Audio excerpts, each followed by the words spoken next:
States, the polls are reflective of her victory. How do we turn that into turnout? Let's be very clear that what we witnessed this week was the most proficient debate performance that we have seen in modern history. Vice President Harris made clear not only the way that she has continued to deliver for hardworking American people over the last 4 years, but her commitment and her plan to continue to deliver for the hardworking American people in this country. Once she becomes President Harris. And on that stage, you saw Donald Trump, spiraling. He was confused. He didn't know what to do. He didn't know what to say. I mean, she completely made the case to the American people of the choice that they have in this election. On one hand, you have a leader with compassion. You have a leader with strength. You have a leader with the wherewithal and the experience to truly lead our country, with a new path forward to make sure that we have an economy that truly works for everyone isn't just getting by, but it's also getting ahead. There's small business growth. They're lowering the cost of groceries and our everyday, bills, and providing folks support. We know the costs are too high, and we know that folks need some support. And the vice president has made clear her plans over the last 4 weeks of how she wants to chart us a new path forward and bring us together as a country. Folks are exhausted. They're exhausted from politics because of the division that Donald Trump continues to incite and the division that he tried to incite on that stage, but he just couldn't. Vice President Harris did not let up on him. You were a disaster for the American people, Donald Trump, and we are keeping you as far away from the White House as we possibly can. And so that's how you turn it into turnout, right? You make sure that folks are aware of the choice that they have in this election. Kamala Harris said that there should be additional debates, and I agree with her when she says the American people deserve additional debates, and there are still some folks that want to hear more, probably from both campaigns. Are you all planning for an additional debate? I know Donald Trump has kind of gone back and forth. He said he doesn't want to have another debate. He said the moderators were, not on his side, but he also said it was his best debate performance ever. So I guess, how are you guys taking all of that? And are you planning for an additional debate? Vice President Harris has made clear the American people want another debate, and so we are ready to have another debate. Donald Trump, after that performance, he should want to redeem himself, but clearly, per usual from Donald Trump, he doesn't care about the American people, their wants and needs, and he's putting himself first. Speaking with Jasmine Harris, she's the Black Media Outreach Director for the campaign. So we're getting close to about 50 or so days. Time is running out. Election day is almost upon us. So what do these next 50 days look like for the campaign? The campaign, we're ramping up. The vice president is going to continue to do, media engagement specifically within, the communities that are going to decide this election, within the Black community, within the Hispanic community, the AANPI community, making sure that she's meeting folks where they're at to talk to them about the issues that they care about most and continue to lay out her plan for the American people. She's also going to continue campaigning across the battlegrounds as well as Governor Walz. Again, meeting with people, hearing from them, listening to them. Well, your day-to-day, what are the issues you care about most? What change do you want to see? What change has already been made that you love, right? We're going to continue hitting the ground running and campaigning across the country because we understand that, the American people, their wants, their desires, and so we're going to keep working day in and day out from now until Election Day to hear them out and to continue conversations. Because the vice president's message seems to resonate with so many people, so many different demographic groups, and even geography in the United States, is it possible that this campaign can pick up states that Democrats typically don't win or have not won in some time, North Carolina being an example? I think that it boils down to the issues, right? You have one candidate in Vice President Harris.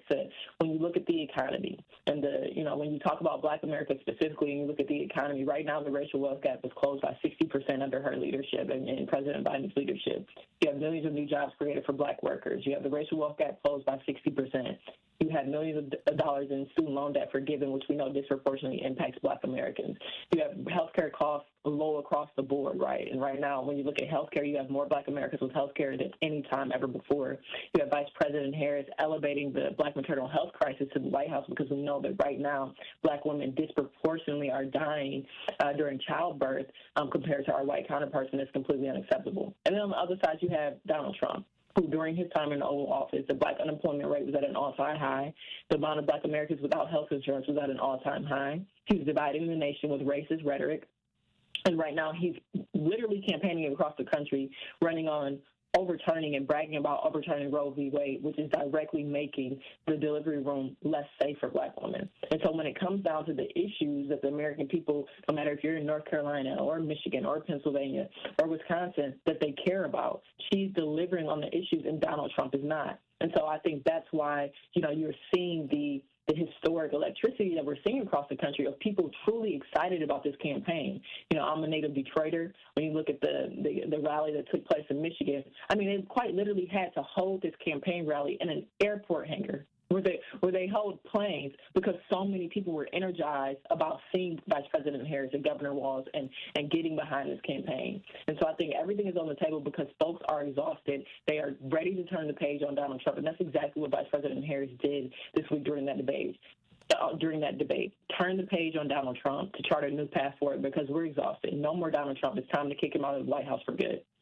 Jasmine, there are a couple of congressional races here in the state of Wisconsin that have become incredibly competitive. In fact, the better that Vice President Harris is doing, the better some of our Democrats who are running for the House of Representatives in these competitive districts are doing as well.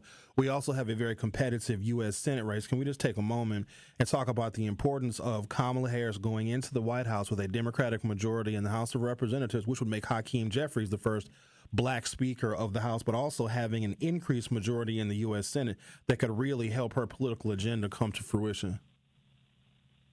Yeah, when you talk about a couple of pieces of legislation that folks have, we really want to get past. One is the John Lewis Voting Rights Act, right? Making sure that we're protecting our voting rights across the board because MAGA Republicans, under the leadership of Donald Trump across the country, have worked to take away folks' voting rights and make it harder for folks, particularly people of color, to vote.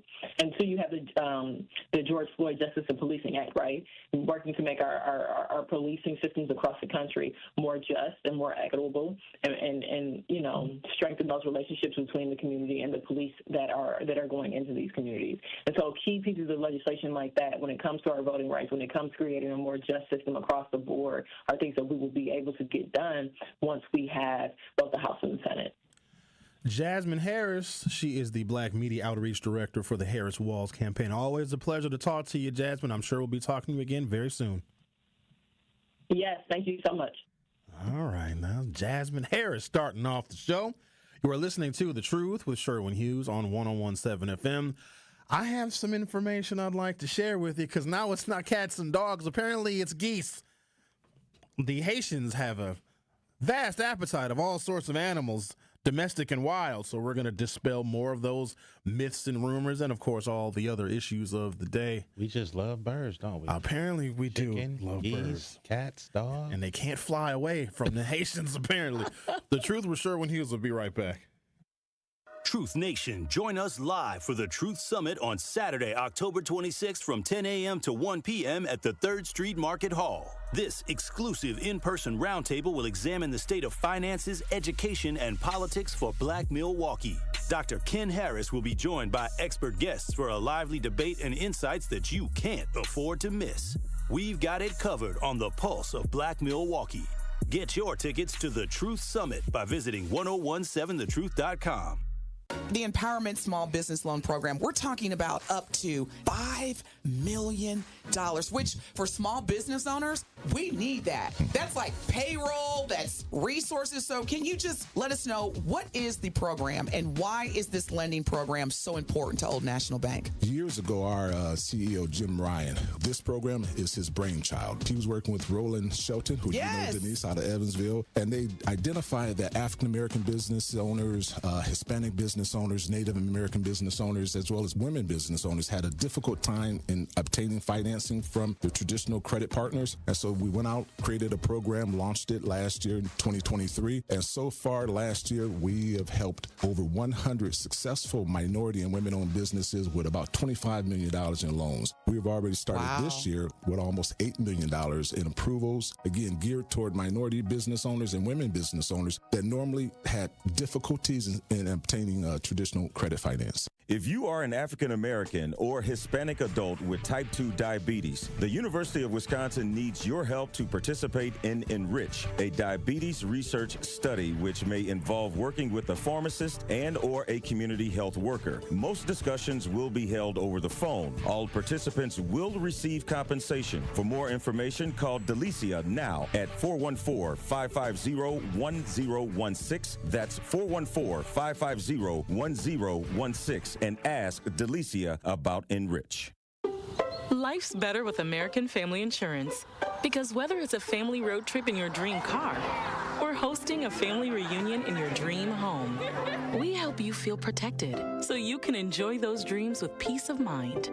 Save up to 23% when you bundle home and auto. American Family Insurance.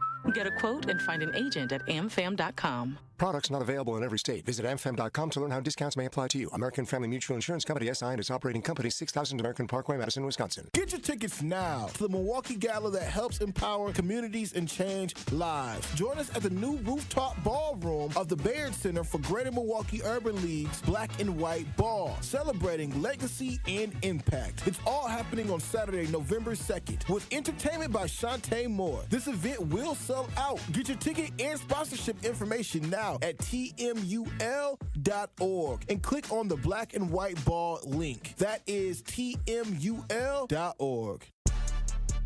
You are listening to The Truth with Sherwin Hughes on 1017 The Truth app, and 1017thetruth.com.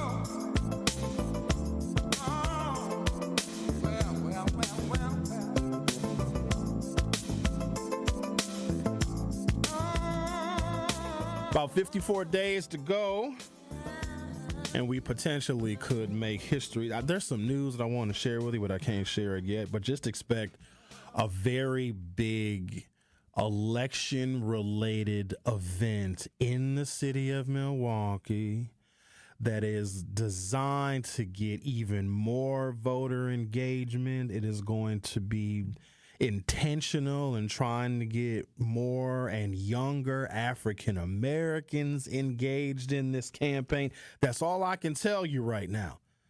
But I was on the phone yesterday with some very important people doing some very important planning. This campaign is unlike any other, and it's not just the candidate, VP Kamala Harris. It's not just because no one wants Donald Trump to have a second term, which we know will be dangerous.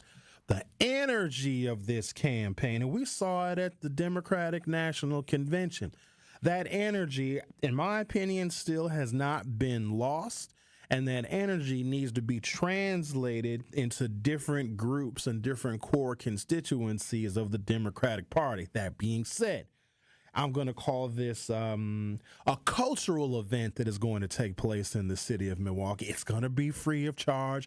Bring your mama and them and your cousins and nieces and nephews and people that are on the sidelines. They don't know if they're going to vote. Why should they vote? No. Bring them to this event, and I think it very well may change some minds. I'm already telling y'all too much, but I'm excited about the possibilities. There will be some notable people there. Let me leave it there. So, more to come on that. Going to be a gigantic campaign-related rally event for Milwaukee to really get up, get out, get motivated, and get folks registered to vote. So, talk more about that when I can.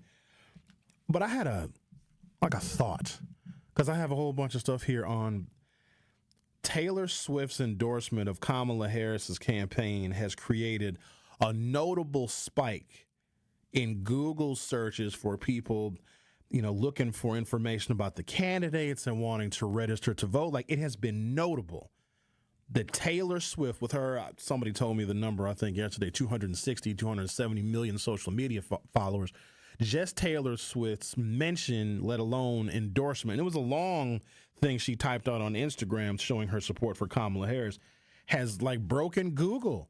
And the number of people that were otherwise uninterested or they weren't going to vote that are now looking for, how they register, et cetera, et cetera. And I was asking this question of someone, and they couldn't answer it, or I didn't like the answer that they gave. Do we have a black celebrity that has as much power and as much sway as Taylor Swift? Meaning, if there was a black celebrity that said, hey, I'm endorsing Kamala Harris because this, that, and the other, and she's a wonderful person, blah, blah, blah, do we have an African-American singer, movie star, actor, something that has the same power, social power, or political power as a Taylor Swift? Now, I would say Beyonce, but I don't think that Beyonce would make a full-throated endorsement on social media of Kamala Harris. We're just under the impression, and we assume that Beyonce is supporting Kamala Harris, but I don't see Beyonce doing anything specific and intentional, telling people that they need to vote and telling people that she and her husband Jay-Z are voting for Kamala Harris. But do we have a black celebrity that has that kind of sway? And no, it's not Oprah, because Oprah, I don't know what kind of impact Oprah has with the under 30 crowd. And the people that are over 30, over 35, or over 40, I mean, we know Oprah so well that I don't know if Oprah saying, hey, everybody, I'm supporting Kamala Harris would move the needle one bit, because we would expect Oprah to support Kamala Harris. Do we have a black celebrity that, Ricky, who do you think our biggest, most powerful, influential black celebrity is? Are we just still stuck with Beyonce? My take on it would probably be Jay-Z and Beyonce. They are elitist, and Oprah. That's it. I would think so. I wish we had somebody younger, because they're all in their, Oprah's in her 60s. Mm-hmm.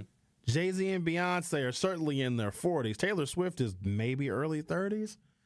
Is there a young black celebrity that crosses over and has tremendous influence? And if so, where are they at? Because I feel some kind of way about Taylor Swift making an endorsement, and then people gravitating toward, Taylor said she's going to support Kamala. Now all these spikes in, inquiries about voter registration. So if I was to say a young person, and I might be reaching, but it will be, he's not even a celebrity. He's more of a social media influencer.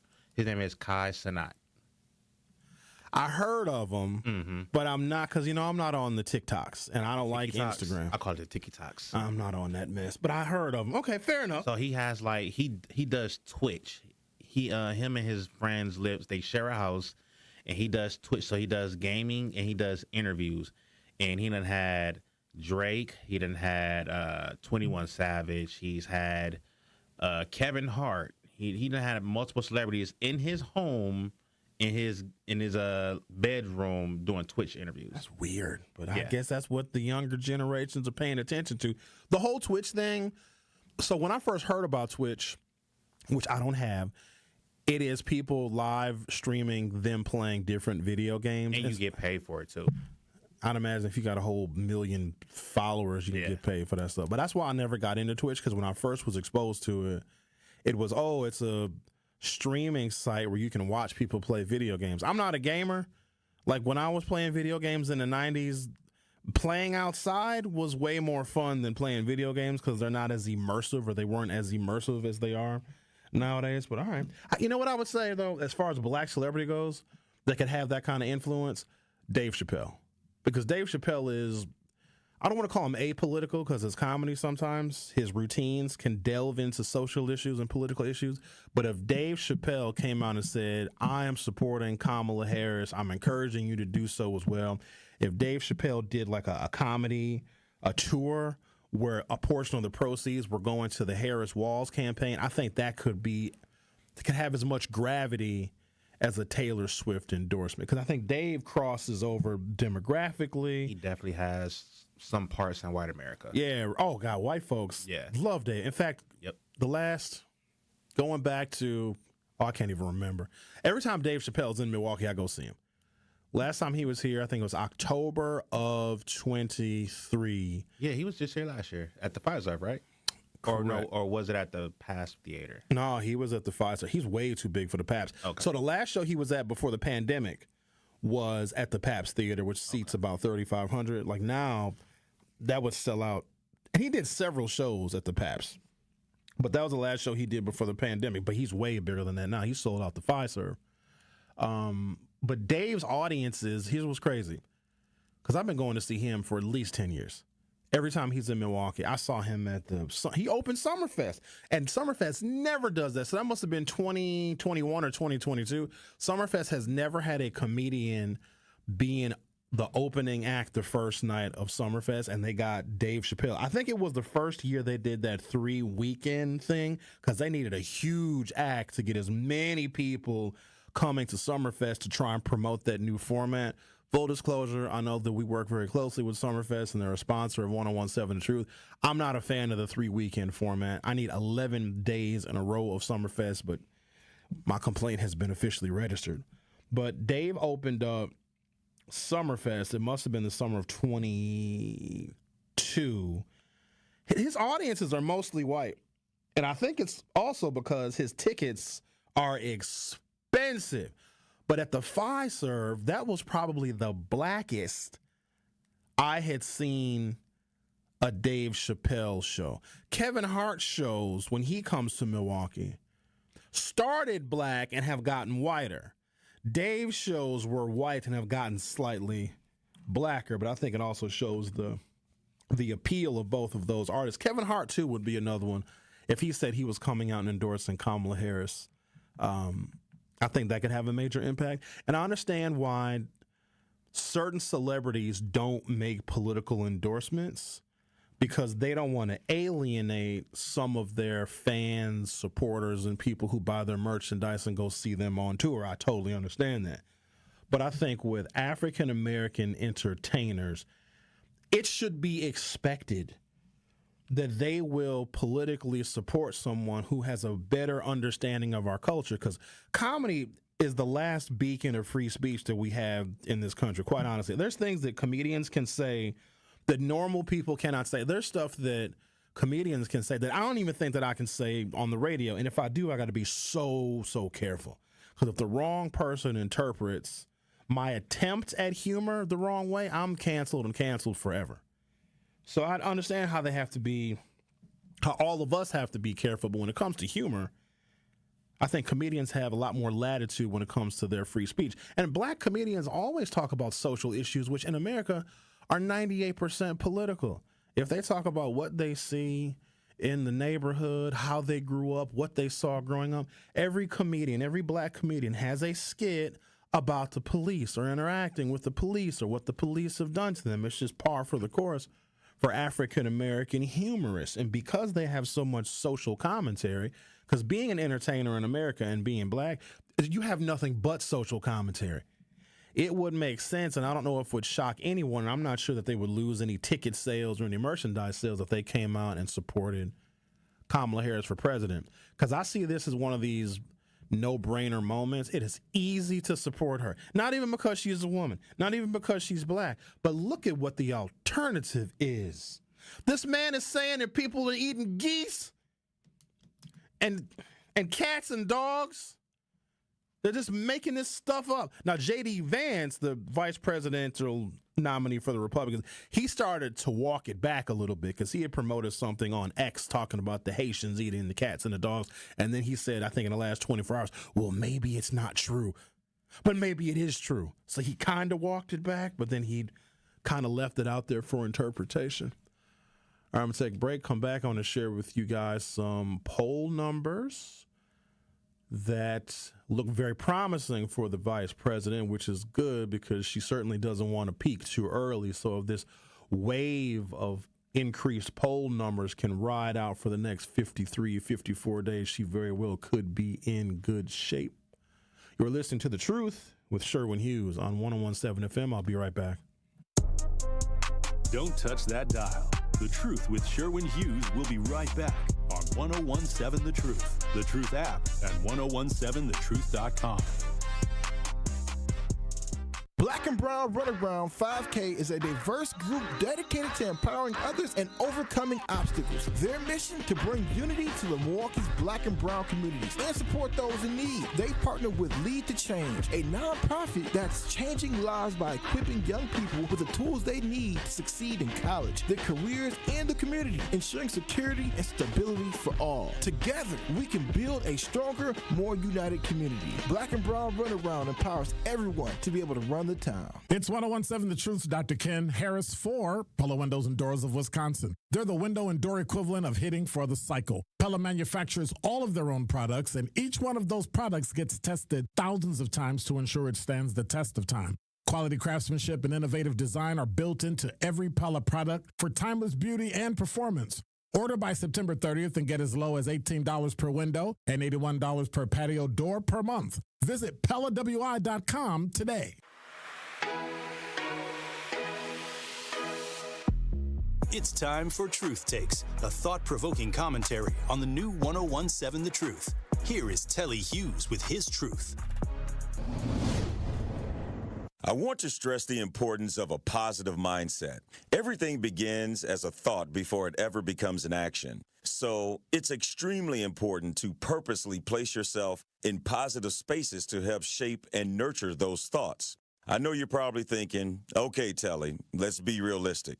Look, I get it. You may work with people with bad energy, or you may even be related to people who are negative by nature. In this journey called life, there will be many things that come your way that's out of your control. But what you can control is how you respond. Understand this. You have the right to either tap in or tap out of whatever energy that may come your way.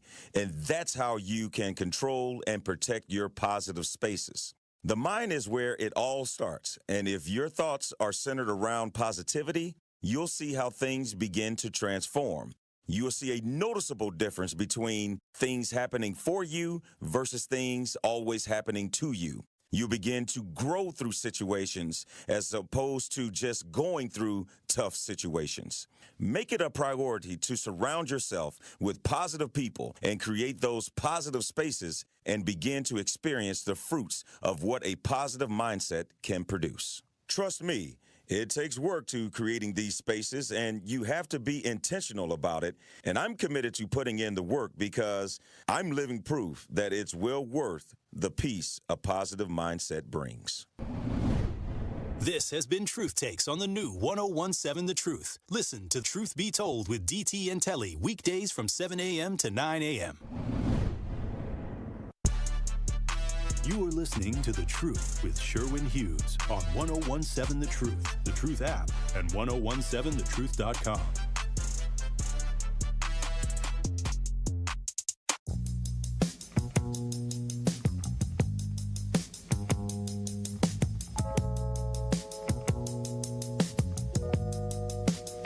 Vice President Kamala Harris leads former President Donald Trump by 5 points in the first two major national polls taken following Tuesday's debate, in which pundits widely considered Harris to be the winner.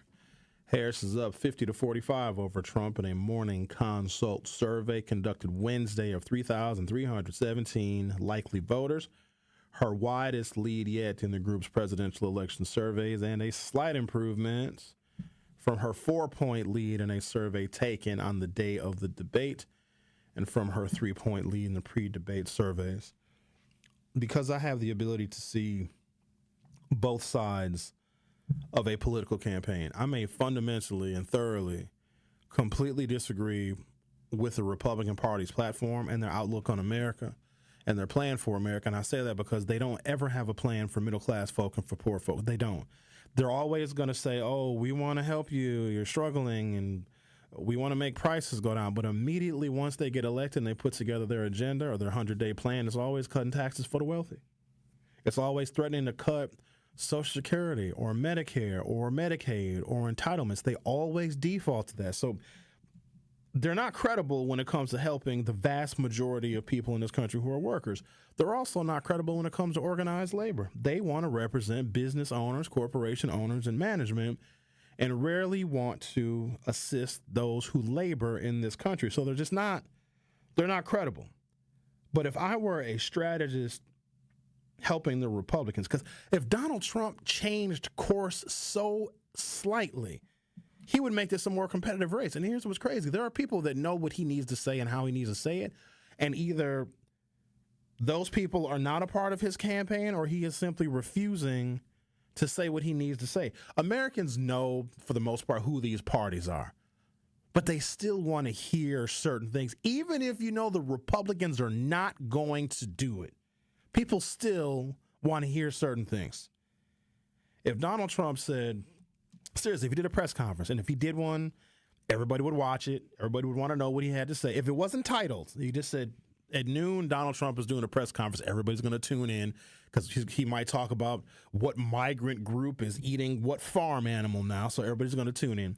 And if he said, you know what, America, my tone has been, quite negative. We have not reached out to certain constituency groups in this Republican Party. I actually do care about the vast majority of people in this country. We have been very divisive. I don't want to be a divisive leader. We tried that during my first term, and look where it got us. If Donald Trump even came on and said, because the standard for him is so low, if he said, you know what, Joe Biden beat me during the 2020 campaign. He beat me. I thought there was some stuff going on. We had a bunch of court cases. Turns out it wasn't a fair election. Our elections are fair. Nobody cheated. I actually lost. And if he came out and said, this is what I want to do to get your vote, I think he would beat Kamala Harris. And I hate to have to say that it would be that easy for him, because here's the thing. He would still be lying, but his lie would sound good. And then he would dominate the news cycles. And Kamala Harris, at that point, would have to be like, no, don't believe him. He's still lying. He's lying. People want to hear a softer side of Donald Trump. People would love to hear, we have neglected the African-American community in this country for a very long time. Maybe we do need to look at police reform. But he'd have to do that in a very carefully crafted way. Well, it wouldn't matter because all the police unions have already endorsed him. So even if he said, I would look at police reform very strongly, I would look at it very seriously, that's all some folks need to hear. And he simply won't do that.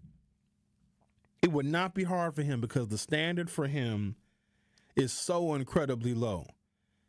That, when you look at that just as a singularity, how low the standard is for him, if he just said something like a normal human being, he would rise in the polls overnight. The standard is so low for him that the next Republican nominee will come in, and who knows who it'll be in 4 years. But they're coming in with a low standard. So if there is a Republican who runs, and who knows what Kamala Harris's first term is going to look like, right? We can't predict that. Maybe she gets, some of her agenda done. Maybe the Republicans decide that they want to make sure she's a one-term president. Maybe they use the fact that she's a woman against her when it comes to the policy she wants to create. We have no idea how that's going to go. But if the next Republican comes in and just has a normal tone and tenor to their politics, and if they sound like they want to outreach to different constituencies, I think the Republicans would win because Donald Trump has lowered the standard to the absolute basement. Here's the other thing. If a Republican candidate for president sounded normal, just normal, not extreme, not loving on Russia, not cozying up to dictators, just normal. We need to get America back to work. Let's create jobs here. Let's look at the new economy. Maybe we do need to look at electric vehicles and electric vehicle manufacturing right here in the United States. Let's raise the minimum wage a little bit, or let's make it easier for some cities and some states to raise their minimum wage. If a Republican came out and said that, because that's all the stuff that works for the Democrats. James Carville, who I would argue is one of the best political strategists in the history of the modern Democratic Party. He helped Bill Clinton in 1992. 1996, it was more Donna Brazile. No, Donna Brazile was Al Gore in 2000, which let's not rehash that one. But James Carville is the one that coined the phrase, it's the economy, stupid. And since then, whenever you ask somebody about how well a president is doing, people always look at the economy, even though I think that's oversimplifying things. James Carville, who coined that economic phrase, I think he lives on and will live on in political history for the Democrats for a very, very long time, no doubt about it. No question about it in my mind. Now, he is getting a little old, but his strategy worked. But here's something else that James Carville instituted while he was managing the Bill Clinton campaign in 1992. And I'd imagine he was still there in 1996. They took things from the Republican playbook. At the time, the Democrats were seen as super liberal and soft on crime. So what did Bill Clinton do? He was like, oh, no. We're going to sign the 1994 crime bill, and we are going to build prisons all over this country. And the Republicans are like, hey, that's something that we want to do. Balancing the budget, being fiscally responsible. I think the last time the United States of America had no budget deficit where our federal budget was completely balanced was when Bill Clinton was president. That was back when Republicans, and some would argue they haven't been like this since, were fiscally conservative. Now Republicans spend money more than liberal Democrats do. Problem is they spend money on giving tax breaks to people that don't even need them and never even ask for them. You have to take things from the other side and roll them into your campaign and into your policy agenda. Let's talk to Brian. You're on 101.7 The Truth. How are you, Brian? I'm good. I would say that if she comes in with her administration, if she does what Bill Clinton did his first 4 years, we're in for some good times. And it sounds like that's what she would like to do. However, if she doesn't follow Bill Clinton's model to make this economy a little bit better, we're going to wind up with another 4 years just like Biden. And then we're not going to be able to say that it's somebody else's fault. We're going to have to say her 4 years were because of Biden's 4 years. You know how we always like to say previous administration has good times because the previous administration put things in motion? You know how we did that with Trump when we said Obama did good his last 8 years, and that's why Trump had such a good economy when he started out his first 3 years? Well, she better do what Clinton did his first 4 years, or we're going to be bashing a black lady at the end of her 4 years. And I definitely don't want that to happen. Brian, can you remember anything that Bill Clinton did specifically where you're saying Kamala Harris needs to do what Bill Clinton did? Or are you just waxing nostalgic about the early 90s when you were young? What did he do? No, he stayed out the way. He didn't get in any. He didn't. Basically, he didn't do anything. The economy was going good because the previous administration, the Bush administration, that's why George H.W. Bush lost. The country was in a recession, man. The economy was terrible. Bill Clinton turned the economy around, but he did not inherit a good economy. George H.W. Bush only lost because the economy was in a recession. Otherwise, he would have been a continuation of Reagan. So yeah, but there were some good times that first 4 years. Okay. There were some good times that the first 4 years, and Clinton really didn't do much. I mean, he didn't pass too much legislation or anything. He just let the economy. The 1994 crime bill. You ever heard of this thing called, and maybe you never heard of it, but it's probably one of the most signature political achievements. The only thing bigger than this achievement was the Affordable Care Act, which was passed by Obama. This is a thing called NAFTA. You ever heard of NAFTA? Yeah, that was in his last few years. No, NAFTA started early. It took a while. I remember all that. Okay. I was in the foundries back then that time, so I remember when it started and when it went to fruition. Okay, well, he ran on NAFTA in 1992, so. Yeah. Okay, sounds like. But it didn't go to fruition until a few years later. You know what I mean? Still in his first term, though. But okay, fair enough. Yeah, but it didn't. Yeah, but I wish her luck if she wins. I mean, I want like you might vote for her. You gonna vote for her? You know, here's the problem, though, Brian. She thinks the Earth is round, though, so that might be a fundamental difference between you and her. Yeah, that might be, but you always teasing me about this planet stuff. All you got to do, man, is this don't come from me. This comes from the white folks. The white folks do this kind of stuff, and I just research on it. Why you shouldn't believe it, man. Oh my God, Bye, Brian. It just makes sense. It just makes sense that it is though, because water can't hold itself around a circle for one thing. I mean, I've been spilling water on the floor all day. Okay. You can't hold water on the floor. Brian, hold on. Hold on. Wait. Do you have something in your hand right now? Do you have anything in your hand? Is there something near you that you can pick up? Anything? A piece of paper, a pencil, anything? Yep. What is it? What do you have near you that you can pick up? Oh, don't tell me the gravity thing. Forget that. I got the cell phone, my other cell phone on the chair. It's dropping. Yeah, I know about gravity. That's the same thing that keeps the water on. Okay, that's. Yeah, well. I had to hang up on him. You know what it is? You know what he said? Oh, if she does what Bill Clinton did in his first term, he doesn't remember or even know what Bill Clinton did during his first term because I asked him what Bill Clinton did, and he's because the economy was good. No, it wasn't. The country was in a terrible recession. That's why George H.W. Bush lost, because the country was in a recession, and Bill Clinton offered new economic hope and ran on balancing the budget and fighting crime, because, we still had the remnants of the crack epidemic and all sorts of gang warfare going on in the early 1990s. You guys remember the Rodney King and stuff was happening and whatnots. This was brought to my attention because I miss Northridge Mall, and there used to be a Facebook group, I think it's still there, where they post all these old pictures of Northridge and people post their memories, and some of their first jobs were at Northridge, and us Generation Xers that actually hung out in shopping malls, we would wax nostalgic about Northridge and how sad we were to see it go, and it's closed and they're demolishing it, and who knows what they're going to build there. And this Facebook group had been around for years, where all of us that grew up in the vicinity of the northwestern part of the city of Milwaukee spent a lot of time at Northridge. And then somebody had said, y'all don't miss Northridge. You just miss being young. And that hit me like a ton of bricks. Some of the things that we remember from our youth that we put on these incredible pedestals, like we used to go roller skating, we had so much fun doing this, and I miss this restaurant, or I miss these activities that we used to have in the city of Milwaukee. It's not even about the place. It wasn't even about the mall. It's just we just miss being young. And anything that we can remember from our youth, we glorify it sometimes to levels that are unnecessary. Because if you think about it, why in the hell is there a Facebook group dedicated to a shopping mall that has literally been closed for 22 years?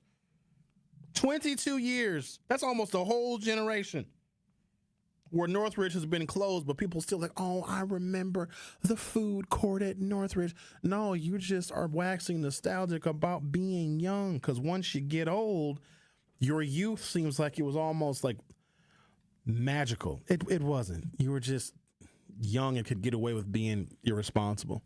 The Truth with Sherwin Hughes on 101.7 FM. We'll be right back. Don't touch that dial. The Truth with Sherwin Hughes will be right back on 101.7 The Truth, The Truth app, and 101.7thetruth.com. Truth Nation, Gruber Law Offices and The Truth have raised the stakes for this year. The One Call That's All Gruber Cash Giveaway is now a $5K giveaway. Yes, you heard it right. $5,000 giveaway. Every weekday on 101.7 The Truth, you will have the chance to be entered to win the $5K giveaway. Listen to The Truth for the One Call That's All cue to call for your chance to win $5,000. Gruber Law Offices. One Call That's All. Visit 1017thetruth.com for official contest rules. How much I weigh is nobody's business, but Eric Hovde wants to make it his. Republican candidate for United States Senate Eric Hovde says that overweight people should have to pay more for their health insurance. Eric Hovde want us to pay more because we weigh more? How insulting is that? Listen to Eric Hovde. There should be consequences to those personal choices. Fine, you want to do that? Your health care is going to cost more. Hovde would increase health care costs for 1 out of every 3 people in Wisconsin. Eric Hovde is totally wrong. Who do he think he is? Senator Tammy Baldwin has a different view. She's working to lower health care costs for Wisconsinites. Tammy Baldwin wrote the law that lets young people stay on their parents' health insurance until they're 26. And Tammy took on the big pharmaceutical companies to cap the cost of insulin and inhalers. Tammy Baldwin is the one who's working for us. I'm Tammy Baldwin, candidate for Senate, and I approve this message. Paid for by Tammy Baldwin for Senate. Get your tickets now to the Milwaukee Gala that helps empower communities and change lives. Join us at the new rooftop ballroom of the Baird Center for Greater Milwaukee Urban League's Black and White Ball, celebrating legacy and impact. It's all happening on Saturday, November 2nd, with entertainment by Shantae Moore. This event will sell out. Get your ticket and sponsorship information now at tmul.org and click on the Black and White Ball link. That is tmul.org. We're here. You brought me to a cornfield to see a scarecrow? Well, the mortgage lender said the money for our home is in Scarecrow. I think they said escrow. Oh. There's a lot to learn when buying your first home. That's why UW Credit Union offers home loans with local expertise and a lowest closing cost commitment to make the journey easy. UW Credit Union. Apply today. Equal housing lender. If you are an African American or Hispanic adult with type 2 diabetes, the University of Wisconsin needs your help to participate in Enrich, a diabetes research study which may involve working with a pharmacist and or a community health worker. Most discussions will be held over the phone. All participants will receive compensation. For more information, call Delicia now at 414-550-1016. That's 414-550-1016. And ask Delicia about Enrich. You are listening to The Truth with Sherwin Hughes on 1017 The Truth, The Truth app, and 1017thetruth.com.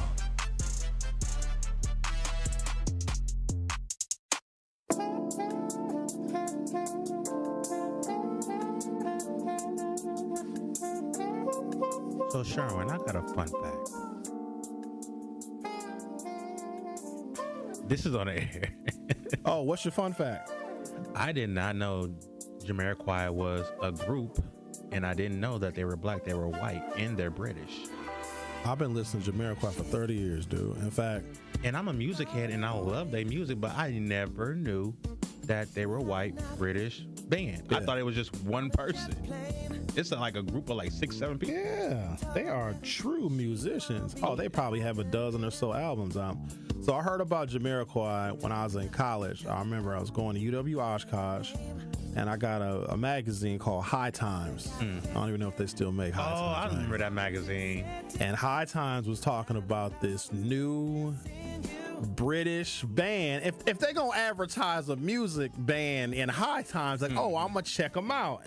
And there was a song called Return of the Space Cowboy, and that video actually played on BET back in the 90s. I remember that video, and I fell in love with the group after that. Yeah, and they don't even sound like a British white band. Well, they got some soul in them. Yeah, they got some soul. In fact, J.K., the lead singer, if you close your eyes and listen to him, he kind of sounds like Stevie Wonder. He gives me, that's fair. That's fair. They got like a funky, soulful sound. They actually used to call it trip hop or acid jazz. I don't know if they still use those monikers to describe the genre, but yeah, man, I've been a fan of Jamiroquai for 30 years. And when I play their music, because Jamiroquai has always been a part of my bumper music in all the radio stations I've ever worked at. And every time there's someone without fail, who is that, Sherwin? Who that is? A lot of y'all, what was the one song they had? He does the video where he's in a room and he's like on a damn. I remember that video. Oh, I forgot. Like, Virtual Insanity. Yeah. I hated that song, but that was when people first heard that song. That's what turned them on to Jamiroquai. It was too poppy. It was too much. I didn't like it. That was not some of their best work. They had an album that came out in 1993, their first one, called Emergency on Planet Earth. And it was so controversial that MTV refused to play it. And there's some dynamic songs on that album. I would argue that was probably their best album ever. Usually an artist or a group, their first album is the best. The next ones they can rarely compare. Diggable Planets, perfect example. Their second album sucked. I mean, I still listen to it, Blowout Comb, but it just wasn't like cool like that when their first album came out. I'll allow that. That's fair. Jamiroquai, though, their first album was so controversial that MTV refused to play it. And you would think it would have been about like something sexually explicit or, something like war or something. It was about the damn environment. It was an album. This is in 1993 now. talking about there's an emergency on planet Earth that we have to start paying attention to the environment. And MTV found that so controversial, they never played any of that album. That's crazy because those were the times that a lot of earthly artists, neo-pop, neo-soul artists, was on MTV doing those type of songs. Yep. So, yeah, man, Jamiroquai. I'm glad you're finally learning about Jamiroquai, Mr. DJ, man. I actually know about Jamiroquai, but I didn't go in depth to knowing them. And now you got me over here. Don't turn this into a music show. Because once I get on music, that's a whole nother topic. A 2-day Reuters Ipsos poll that closed yesterday found that Harris is leading by 5 points, 47-42. A 1-point increase from her advantage in an August 21st through 28th poll. The Reuters Ipsos poll found that 53% of voters who said they had heard at least something about the debate said Harris won, while 24% said Trump won. The rest refused to answer. Far more Democrats at 91% also said Harris won, compared to 53% of Republicans who said Trump did. That's according to another Reuters survey. The majority, at 52% of respondents familiar with the debate, said Trump didn't appear sharp, compared to 21% of the people that said Kamala Harris didn't appear sharp, meaning 79% of respondents said Kamala Harris appeared sharp as a tack. Pundits, including former Fox News anchor Chris Wallace and NBC News presidential historian Michael Beschloss, widely considered Harris to have won the debate, citing her ability to rattle Trump and put him on the defensive on several occasions, bringing up his legal woes, the size of his rally crowds, and his 2020 election loss, and saying U.S. military leaders view him as a disgrace. 2.7. That's how many points Harris was leading Trump by polls on the day of the debate, according to 35A's polling average. Her polling surge appeared to be tapering off, with Trump notching one of his first leads by a major pollster since early August, with a New York Times Siena survey taken September 3rd through 6th. It found him up by a single point, 48-47. Tuesday's debate, the first and only scheduled showdown between Trump and Harris, and the first time the two have met in person, was widely considered the most consequential night of the 2024 election. 67.1 million people at one point in time tuned into that debate, making it one of the most watched in several presidential election cycles. From Milwaukee, a new Marquette Law School poll of Wisconsin finds Democratic vice presidential candidate Kamala Harris supported by 52% of registered voters in the state, and Republican former President Donald Trump supported by 48% in a head-to-head matchup in the race for president. Among likely voters, it is also Harris that is the choice of 52% and Trump 48%. These results include initially undecided voters who were then asked whom they would vote for if they had to choose. In the Marquette University Law School poll's July survey of Wisconsin voters, Harris was at 49, Trump was at 50 among registered voters, with the numbers reversing to Harris 50, Trump 49 among likely. The Truth with Sherwin Hughes will be back for Hour 2.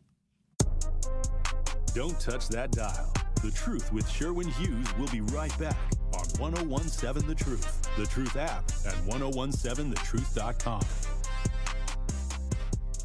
Sometimes it takes a breakdown to have a breakthrough. This is what Vin Baker Recovery stands for, but wants you, Truth Nation, to be a part of. So join Jammin' with Juice live, as we will be broadcasting live from a Vin Baker Recovery event on September 14th to help provide our community with access to mental health care and recovery support. They provide services like medication-assisted treatment, outpatient care, and hub and spoke services with peer support. So join Jammin' with Juice and the Truth Street team, sponsored by UW Credit Union, September 14th at the Vin Baker Recovery event. Join the Truth Street team sponsored by UW Credit Union Saturday, September 14th for the Black and Brown Run Around 5K at Veterans Park in partnership with Lead to Change. The Black and Brown Run Around welcomes all runners, walkers, and families to enjoy this incredible community event at the lakefront. They will have food, entertainment, and an opportunity to support and uplift Black and Brown business in the greater Milwaukee area. So mark your calendars and join us on Saturday, September 14th for the Black and Brown Run Around 5K at Veterans Park in downtown Milwaukee on the lakefront. Attention, Milwaukee County. When it comes to stroke, every second counts. Remember to be fast. B-E-F-A-S-T.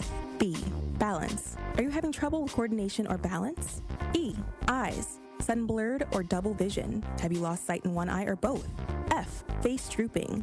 Is your smile lopsided or your face numb or drooping? A, arm weakness. Are you having difficulty reaching for things? Does your arm drift downward when placed in front of you? S, speech difficulty. Is it difficult to speak? Try saying, the sky is blue. Does that come out correctly? T, terrible headache. Are you having pain in your head? Experiencing more than one of these symptoms? Time to call 911. Remember, recognizing these signs and acting fast can save a life. If you or someone you know experiences these symptoms, don't wait. Call 911 immediately. This message is brought to you by the Milwaukee County Office of Emergency Management. Stay informed, stay safe. One smile is great. But one smile in a community of smiles is so much better. A smile has a secret power that most people don't know about. A smile multiplies. It spreads from one person to the next, stretching across entire groups of people. Smile Train knows this and is proud to be creating a wave of smiles across the cleft lip and palate community in over 70 countries. Patients, doctors, advocates, fundraisers. Collectively, our smiles are a celebration of the transformed lives of over 1.5 million children. Learn how Smile Train is helping the cleft lip and palate community at smiletrain.org/learn. Smile Train, changing the world one smile at a time. You are listening to the home of Milwaukee's realest conversations. 1017 FM, 1510 AM WGKB Waukesha and W269DL Milwaukee, a locally owned Good Karma brand station. You are listening to The Truth with Sherwin Hughes on 1017 The Truth, The Truth app, and 1017thetruth.com. Maglag,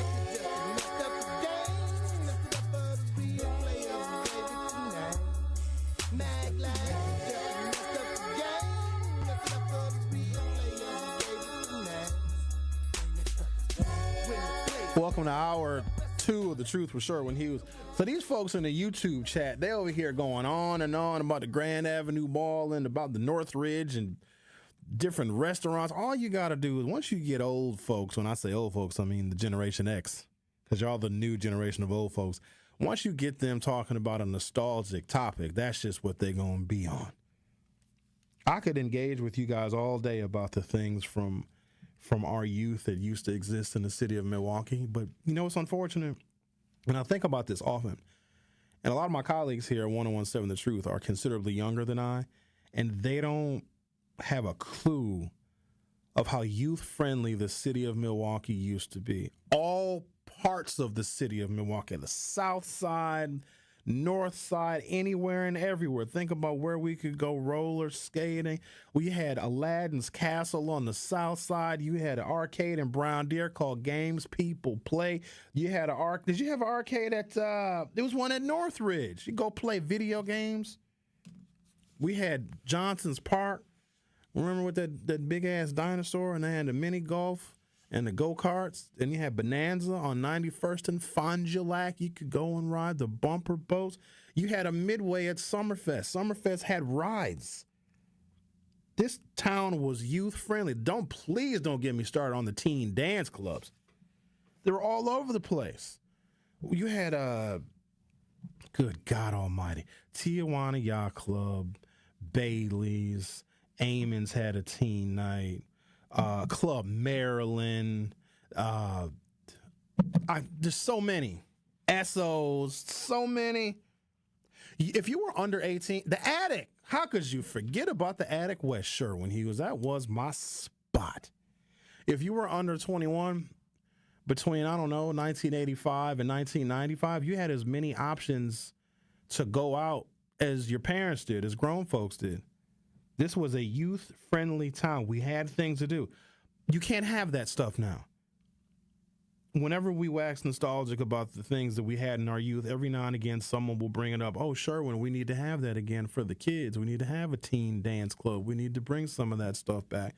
Youth-friendly activities. Where can the kids go and drive the go-karts around a go-kart track? Because maybe we would rather the kids be on a go-kart track instead of stealing Hyundais and Kias and turning actual Milwaukee streets and roadways into the go-kart track. I would love for us to be able to bring those things back where kids could go out, they could mix and mingle and socialize and have a good time with one another, and it'd be in a controlled environment, right, where they could be watched and they could be supervised. And if an issue arose, you'd have adults there, you'd have safety and security. We cannot do that now. We are not the same as these young people are now. How we were, yeah, there was arguments, disagreements, and fights. Most of the time, fights got broken up. I was thinking about this. When I was in high school, upperclassmen didn't fight. If there was ever a fight at Browndale High School, it was freshmen or sophomores. Mostly girls, quite honestly. Upperclassmen didn't fight. If people had an issue, if one person had an issue with somebody else, people would intervene and just mediate the conflict. Like kids would resolve conflicts between other kids. Now, on rare occasions, sometimes you can't resolve the conflicts and they would fight before the football game on a Friday night. Maybe one kid wouldn't show up. Maybe there was no fight at all. But a lot of times we mediated disagreements amongst our peers and amongst our classmates. Not now. I got a couple of stories now that I wish I didn't have to talk about. But I'm left with no choice because there's one that is, both are troubling. But there's one that is more than an embarrassment on the African American community. And I think what keeps us in this position to where the youth have seemingly lost control and the violence in which these children are committing is it's either petrifying or it's a tragedy or somewhere in between. I don't even know how to make sense of it because I cannot relate to it. I cannot compare anything in my youth to what some of these young people are doing now. And here's why I think this harms the African American community in ways I don't even think we realize because we want to dismiss it, or we'll say, well, that's not all the kids. Well, it's never all the kids, but in these situations that I have right here from this week, this is the kind of stuff that should never happen. And when I say never happen, it should never happen. And I got two such incidents that took place this week that should never happen. When I'm talking about stuff that should never happen, there shouldn't be two incidents in the same 7-day period of things that should literally never happen.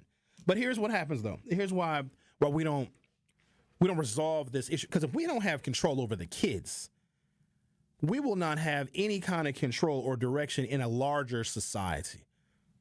Because the children need to be the next generation of those who are going to fight for freedom and fight for rights and fight for equality.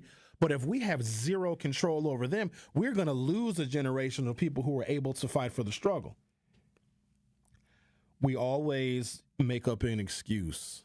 Well, but they're just babies. They don't know no better. Because you know what it is. They just babies, Sherwin.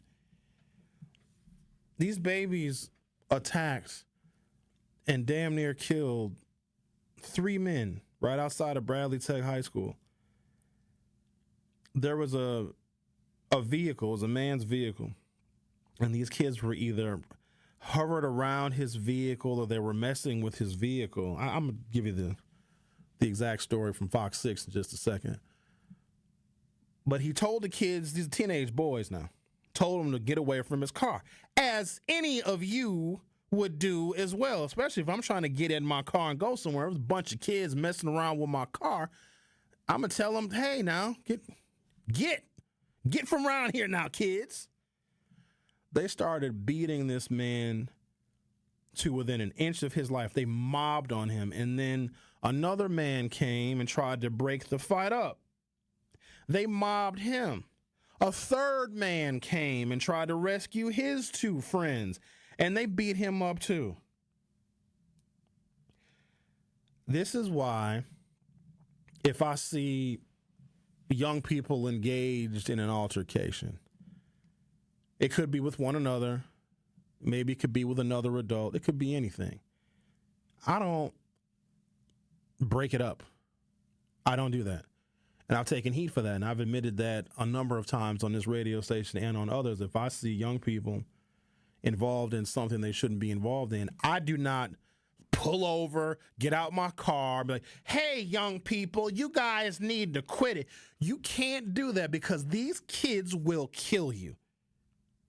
They will. And here's another unfortunate thing, but it's a reality because they're going to start shooting your kids. They are. And I am surprised that they haven't already, because what I witnessed on this video of these black boys right outside of Bradley Tech High School, which ain't even our part of town. That's the other part about it. I see these black boys right outside of Tech High School beating these Latino men within inches of their lives. And I'm thinking, had anybody pulled up on that scene and seen this mob of kids assaulting these men, they could have started shooting them kids. And it would have been legal and it would have been justified, but y'all would have had a fit. They're just babies. That's not what babies do. It's so disgusting to me, because this is the kind of stuff that should never happen. There was also an incident at a middle school.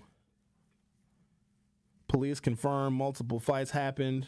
This was a week ago at Green Tree Preparatory Academy. Cries for help can be heard on cell phone video from inside a Milwaukee public school on Friday. Is this a high school? Is Green Tree Prep? It might be one of them schools where it's middle school kids and high school kids, which, again, I don't agree with that either. Quote, I've called the police 5 times and they won't come, a staff member said in the video.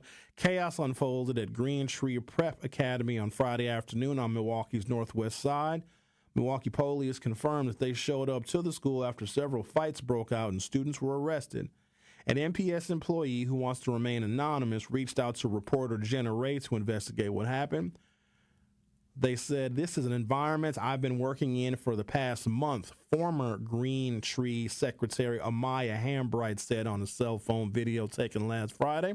It looks like a free-for-all. Video shows Green Tree Prep students with their clothes off and some running out of the school. Quote, it was a lot. I've never seen anything like that. There were students that were going up to the second floor. They were climbing out of windows, standing on top of the balcony, one parent explained. TMJ4 talked to a parent who has students at Green Tree Prep.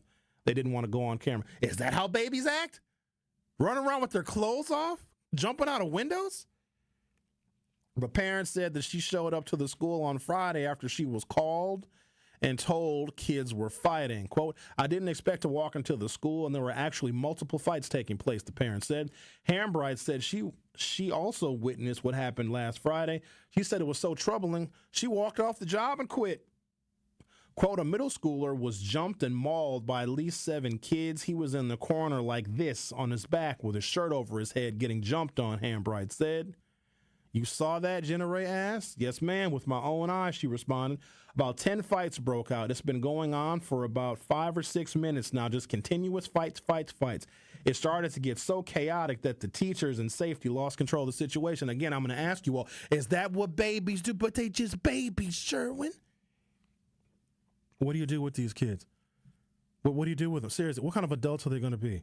Like, I don't know what precipitated this, but again, this is something that should never happen. Hambright said at that point she felt so unsafe she called 911 despite other staff members, she said, telling her not to. On Friday, Milwaukee police said they had responded to a large fight at the school and arrested several students. Do you feel like your kids are safe at Green Tree Prep? Jenna Ray asked one parent. The parent responded, no, I don't feel like anyone's kids are safe there, the parent responded. A letter sent to parents on Sunday night said the incident that happened on Friday was, quote, unacceptable. It also said that, quote, horseplay. I love how the district downplays stuff. Horseplay under any circumstance will not be tolerated. You know what I want to hear today? I don't want to hear no flat earth stuff. I don't want to hear nobody calling in defending Trump. I want to hear somebody call in and defend this. Middle school kids, 10 or more fights. It was so bad that the secretary at the school walked off the job and quit. The police were called and the police didn't come. Police don't want to deal with that mess. They know they might have to shoot your kids. I want to hear somebody make up any excuse. What are other kids? Are they sad? Are they depressed? Is that what it is? I want to hear the excuse. I didn't even get to the situation on the South Side at Bradley. Do you know that the Latinos on the South Side are marching for justice against black kids? You want to talk about a world of hurt for us? Please do not let the Latinos and Hispanics organize against black people. Do y'all know what's going to happen to so many of these kids for this incident? Because if one man is still in the hospital, if he dies, that's now a homicide. And I don't know if any of these kids at Bradley Tech, because I don't think they released the ages, if any of them are 18 and they get charged with homicide and they get sent to a state prison because a black teenager killed an innocent Latino man and was trying to get a group of black kids away from his car and they kill him. Do you know what they're going to do to him in the yard when he goes to prison?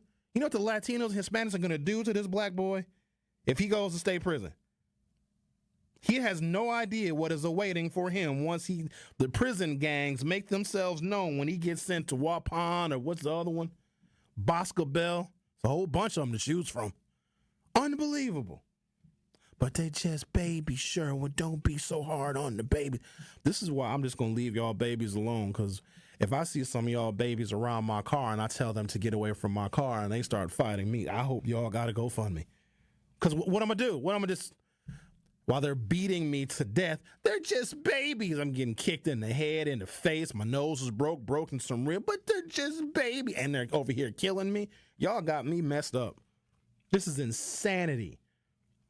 But when I saw Marty Calderon and him out there marching for justice because of what black youth did to a Hispanic man, y'all know the Hispanics already have us bested anyway. You know how embarrassing it is when it's usually the African-American community? We are the ones that are marching for justice.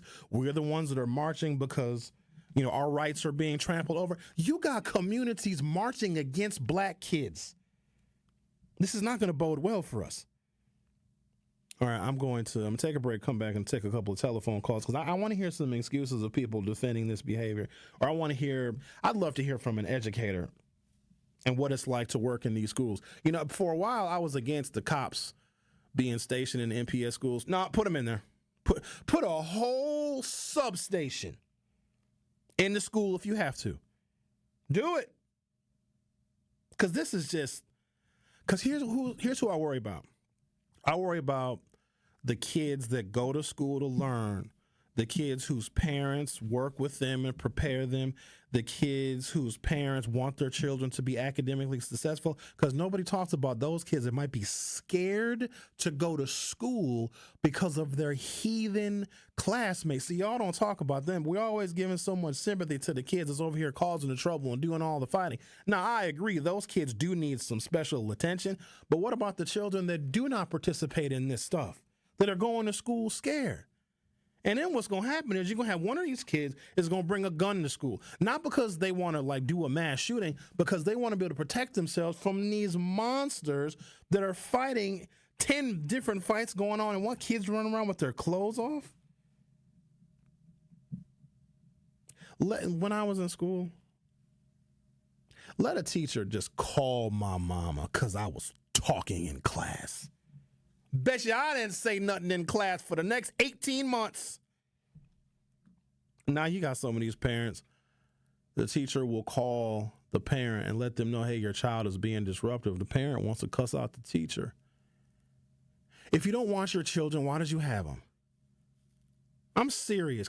Is that a mean question? Because your children, it would be offensive to you. It would be embarrassing to you if your children, your offspring, your youngins were acting like this in public. You should be upset. You should be embarrassed. You should make sure that your children never act this way. And clearly you don't want the kids because they was raised by their grandmama. The kids probably think their grandmama's their mama. They don't even know who their mama is. If you didn't want them, why did... All right, I'm going to take a break. Come back. Take a couple phone calls at 833-212-1017, 833-212-1017. But they're just babies. The Truth with Sherwin Hughes will be right back. Don't touch that dial.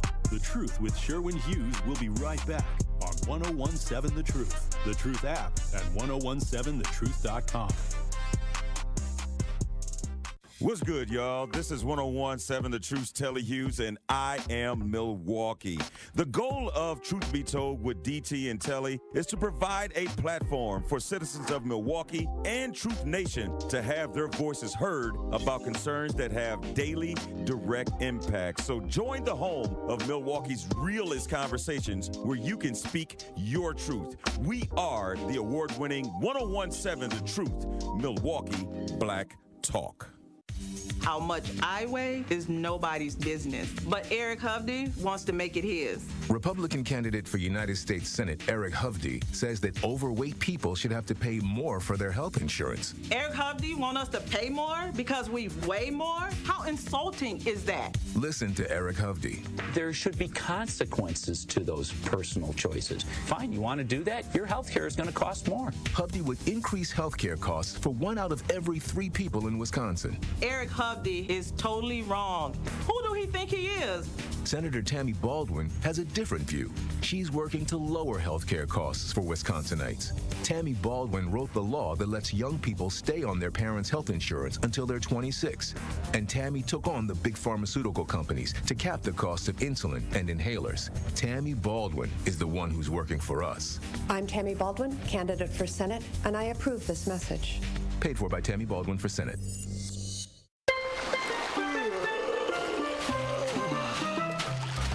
Your drink, sir? This virtual vacation is brought to you by Milwaukee Mitchell International Airport. For the full experience, visit flymke.com to explore our many nonstop destinations. With super convenient parking and low fares, flying from Milwaukee makes traveling so easy, it's like starting your vacation early. Fly easy, fly MKE. Associated Bank knows your small business isn't just a venture. It's your dream and a vital part of the community. And we're not just a bank. We're your neighbors. We're looking out for you. That's why Associated Bank offers quick online applications and approvals with funding in as fast as 1 business day, checking with no minimum balances or maintenance fees, and prompt customer service. Explore our products at associatedbank.com/business or visit a branch for more details. Subject to credit approval. Member FDIC, Equal Housing Lender. Experience, knowledge, results. That's what really matters when you need help after a serious truck accident. You'll need a lawyer experienced in fighting and winning for people just like you.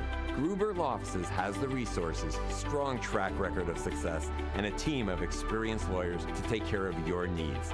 We've successfully helped people injured in big truck accidents for more than 35 years. Gruber Law Offices. One call, that's all. This is The Truth with Sherwin Hughes on 1017 The Truth, The Truth app, and 1017thetruth.com.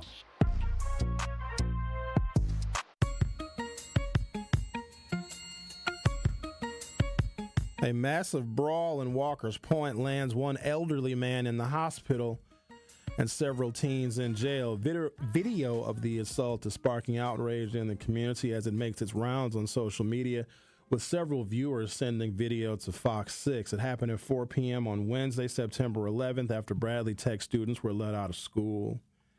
It happened in an alley near First and National across from McDonald's. On Thursday, September 12th, community members were out rallying for accountability and respect. They're marching against black kids at Tech. Oh my, what could possibly come from this? What's the worst that could happen when you start marching against black youth? Quote, unfortunately, people have to see my father like that. Jesus Andino Jr. said about his 62-year-old dad.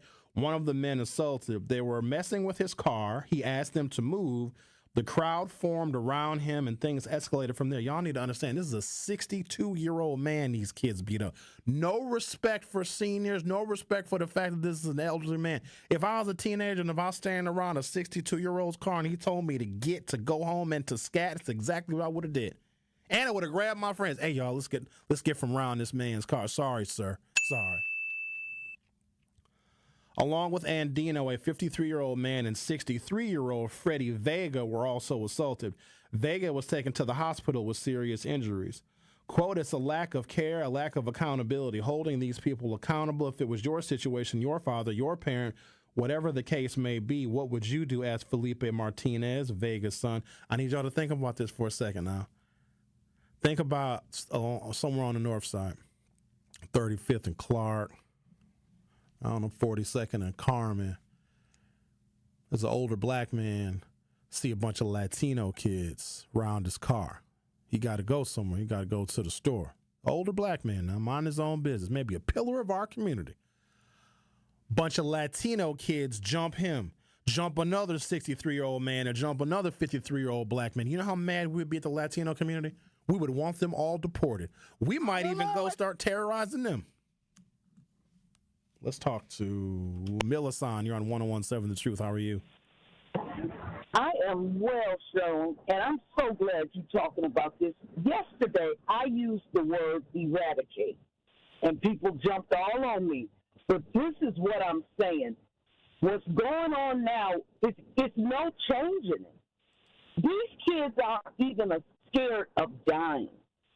You can't, how do you change that? How do you even change that mindset? And those three people they jumped on are all younger than me. And one of them, if they had pulled out a gun and shot 5 of them kids, people would be so mad. But it's scary, and we shouldn't have to be living in fear because you're not taking care of your kids.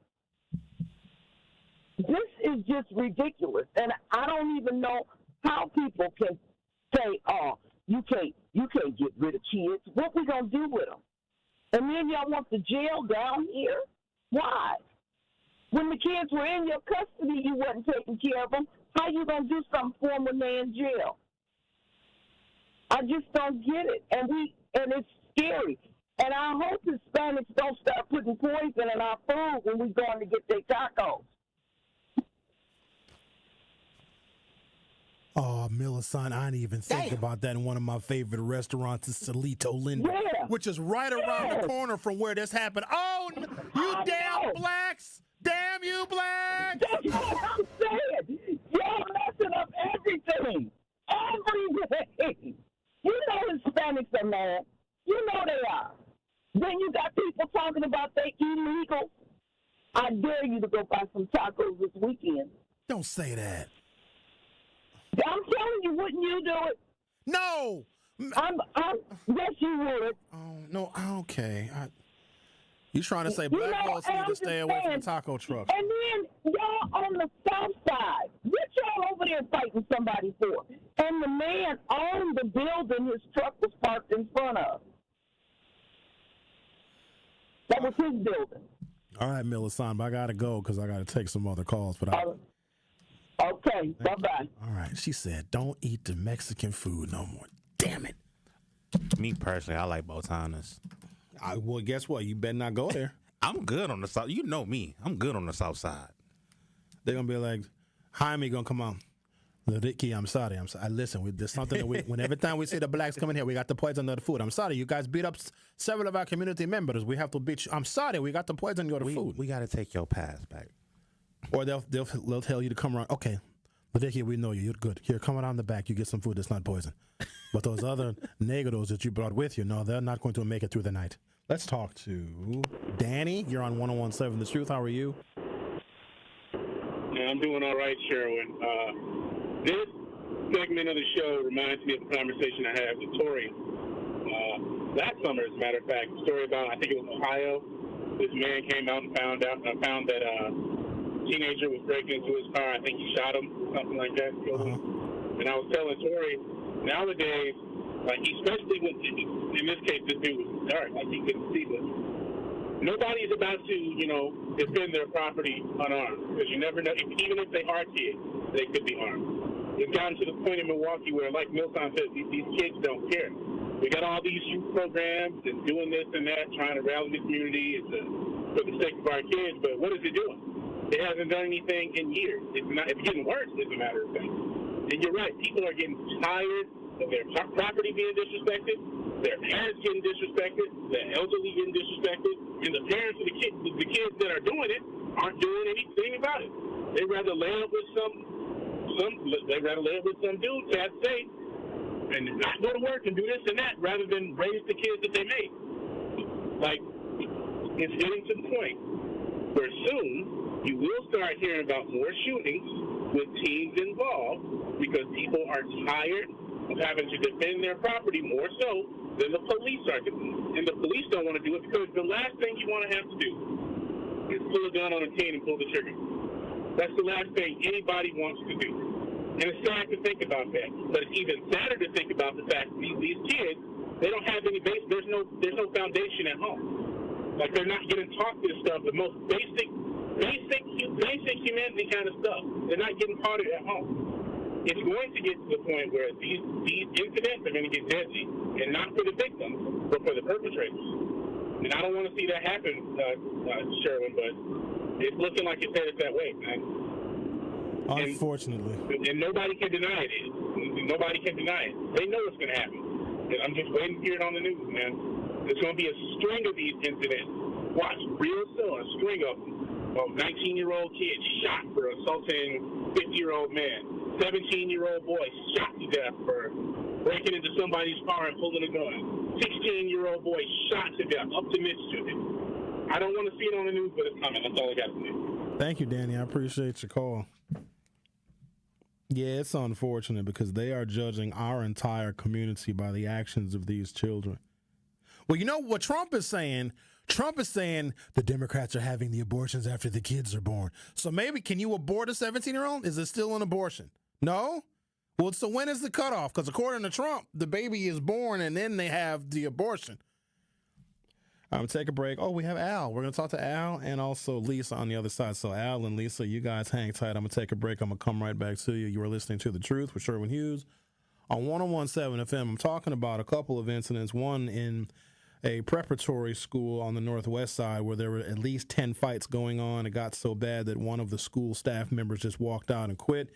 And then there's a situation that took place on Wednesday right outside of Bradley Tech High School on about 1st and National, where 3 Latino men were beaten, one very, very serious, and he remains in the hospital, were beaten by a group of African-American teens. And the man simply wanted these kids to get away from his car, and then they beat him up and 2 other people pretty bad. The Truth with Sherwin Hughes will be back shortly. The Truth with Sherwin Hughes returns after this on 101.7 The Truth, The Truth app, and 1017thetruth.com. Ring in the changing of the seasons with the Milwaukee Symphony Orchestra when it presents When the Saints Go Marching In, September 20th through the 22nd at the Bradley Symphony Center. The MSO and its newly appointed principal pops conductor Byron Stripling will be joined on stage by Broadway star Crystal Monet Hall, organist Bobby Floyd, and drummer Jim Rupp for a musical journey through the roots of the blues with songs like Alexander's Ragtime Band, St. Louis Blues, Sweet Georgia Brown, and so many others. Visit MSO.org to reserve your best seats now or call the box office at 414-291-7605.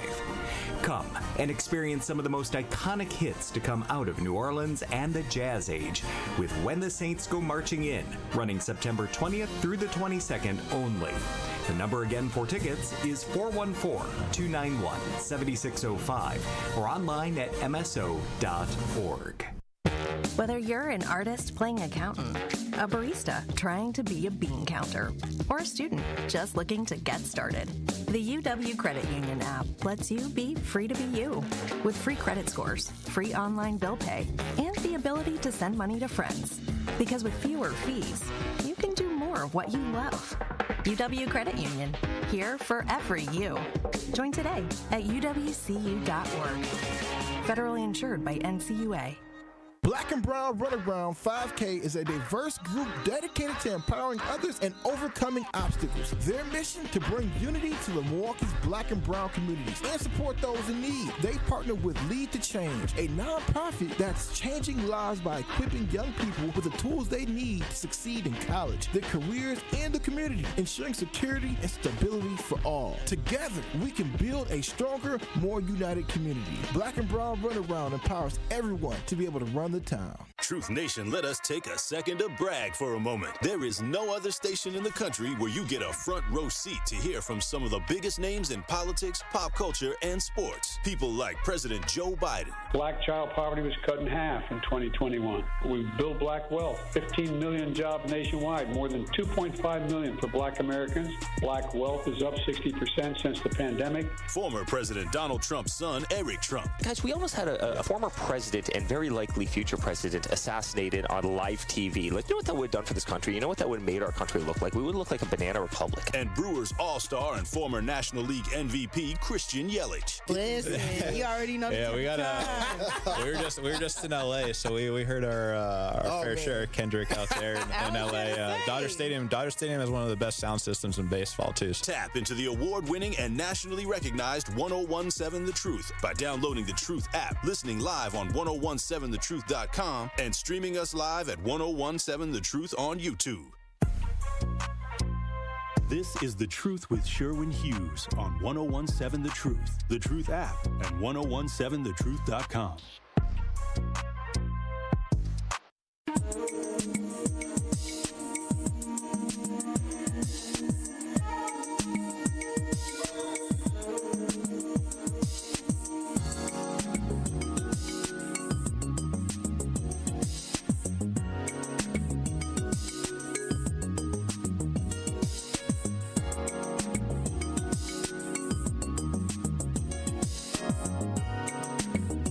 Welcome back to the program. A massive brawl in Walker's Point lands an elderly man in the hospital and several teens in jail. Video of the assault is sparking outrage in the community as it makes its rounds on social media, with several viewers sending the video to local television media. It happened around 4 p.m. on Wednesday, September 11th, after Bradley Tech students were let out for the day. It happened in an alley near First and National across from McDonald's. On Thursday, September 12th, community members were out rallying for accountability and respect. You got Hispanics out here rallying for respect against black teens. That's not going to end well for us. Unfortunately, people have to see my father like that, says Jesus Andino Jr., said about his 62-year-old dad, one of the men assaulted. They were messing with his car. He asked the teens to move. The crowd formed around him, and things escalated from there. Along with Andino, a 53-year-old man, and another 63-year-old man, Freddie Vega, were assaulted. Vega was taken to the hospital with serious injuries. It's a lack of care, a lack of accountability, holding people accountable. If it was your situation, your father, your parent, whatever the case may be, what would you do as Felipe Martinez, Vega's son? Martinez also said situations like this happen more than they should. He said it's an issue falling on teens, parents, teachers, leaders, and law enforcement to put a stop to it. Quote, I really couldn't believe he was so bloody, Martinez said. I really couldn't believe that happened to him. Fox 6 reached out to Milwaukee Public Schools and received a statement saying this did not happen on campus nor during school hours. The district said we need to mend our families, and the only way to do that is for our parents to get more active in their children's lives, said Rocky Alaman. No, that wasn't from the district. That was from a nonprofit organizer, Rocky Alaman, with Your Move MKE. Police said 2 14-year-old males and a 15-year-old male have been taken into custody. The suspects are facing aggravated felony assault charges. MPD is seeking to identify the others involved, including the witnesses. Police went on to say that the behavior is just not acceptable. It is inhumane. Let's talk to Al. You're on 1017 The Truth. How are you? I'm doing good. To be honest, I wish one of those men would have had, maybe a 38 long, a 22 or a 9mm. Let's be honest. We know there's a bad generation out here. Most of it's coming from them 2000 babies. And some of them parents, probably the grandparents, came from the crack and cocaine era from 91. You know, when people started getting, cracked out on that booger sugar and stuff. Bottom line is people are not being held accountable. See, I feel if these parents was given $5,000 ticket while their kids out here at 1, 2, 3 o'clock in the morning, this would not be going on. But also, I also understand how our community keep using lead water laterals for the ignorance of their children and getting on here crying, talking about they're just babies. They're not babies. And these parents should be held accountable. And they have got soft on these parents, from the Kia boys to the reckless drivers to they're saying they're just kids. You have to raise your kids. Like I always say, if you ain't going to feed them, don't breed them. If you ain't going to raise them, don't graze them. But you got to also go back to when they used to start having these extra kids, get the extra $300 on their welfare check back in the day. But now they just don't give a damn. They just having them. And so what they have to do is come down hard on the kids and the parents. And these kids that's out here, throw away the key. Put them in jail for 5 years. So what if they go in there as an adult? They're doing adult things. They didn't care about who they were reflecting. And what is mama going to do? Somebody going to kill them anyway. You know she don't got no $7,000 life insurance policy. So I feel like this. At this point, I don't care what the hell they do to these kids out here that's out here in the streets. The ones that's doing right, help them. And the ones who don't want to do right, let them go, let them rot. Because the downside of it, they're making us look bad, and that is not part of our culture. So for those culture and those kids, let them go. Have a good weekend, everybody. All right, thank you, Al. I'll allow it. Marvin says, good morning. It has to be the weed that these, quote, babies smoke. Some of their parents smoke with them. They need to be punished. I'm a U.S. Army veteran, black man on the Northwest side. I don't know. I think the weed is a symptom of something else. But I will say this. I fundamentally disagree when parents smoke weed with their children. If everyone is grown and if your kids are like in their 30s and have kids of their own and they're responsible and they have a house and a car and a job, then smoke weed with your 50 and 60-year-old parents. But I do not like or agree with 20-something parents or 30-something parents smoking weed with their high school children or younger. I think that's horrible. I can't even imagine. The last people on earth I would ever want to get high with are Eugene and Emma Hughes. It would be horrible because my mother probably wouldn't stop talking. My father would eat everything in the house. I wouldn't want to why would you want to get high with your parents? Let's talk to Lisa. You're on 101.7 The Truth. How are you? Good morning, Sherwin. How are you? Doing okay, Lisa. What's on your mind? Good. I agree with 100% of what Al said. Al is so right. Look, let these kids, you know what? These kids is just too much. If the parents don't want to raise them, guess what? They get too much technology to teach them what's right and wrong. And I believe they should start doing these parents like they do these kids that shoot up to school. Now they're making their parents accountable for what they did. So I feel you want your kid want to go out here and do something like that. I feel, you know, what they go to jail, you know what, you should go to jail. You should go to jail. These parents out here, I mean, come on. Like you said, a lot of these girls out here got pregnant, $300. To me, that wasn't even a pair of shoes. These girls, they get pregnant, get on this welfare stuff, and they only seeing what their mothers did. Their mothers was on welfare, so they're going to be on welfare, having children and all that type of stuff. And then they don't have the patience. They don't have the love for their children. They don't want to raise children. They just want to check to survive. You're making it harder for yourself. But like my father always told my brothers, he said, don't you ever, he said, one day, if the police ever come to my door and said, we got your son, and we had to kill him because you didn't raise him right. And so I said, no, I'll have to kill you because I know I raised mine right. These kids, they're not stupid. They're not dumb. We were not stupid. Ain't nothing new under the sun. Ain't nothing new under the sun. Y'all, come on now, kids. Y'all ain't doing nothing new. You ain't doing nothing. You're just being stupid. And then you got technology to even record you idiots. Yes, lock them up. I don't care if they was 10, 11, 12. Lock them up. Give them some time. And if they get out and do it again, you know what? Lock them up again, but forever.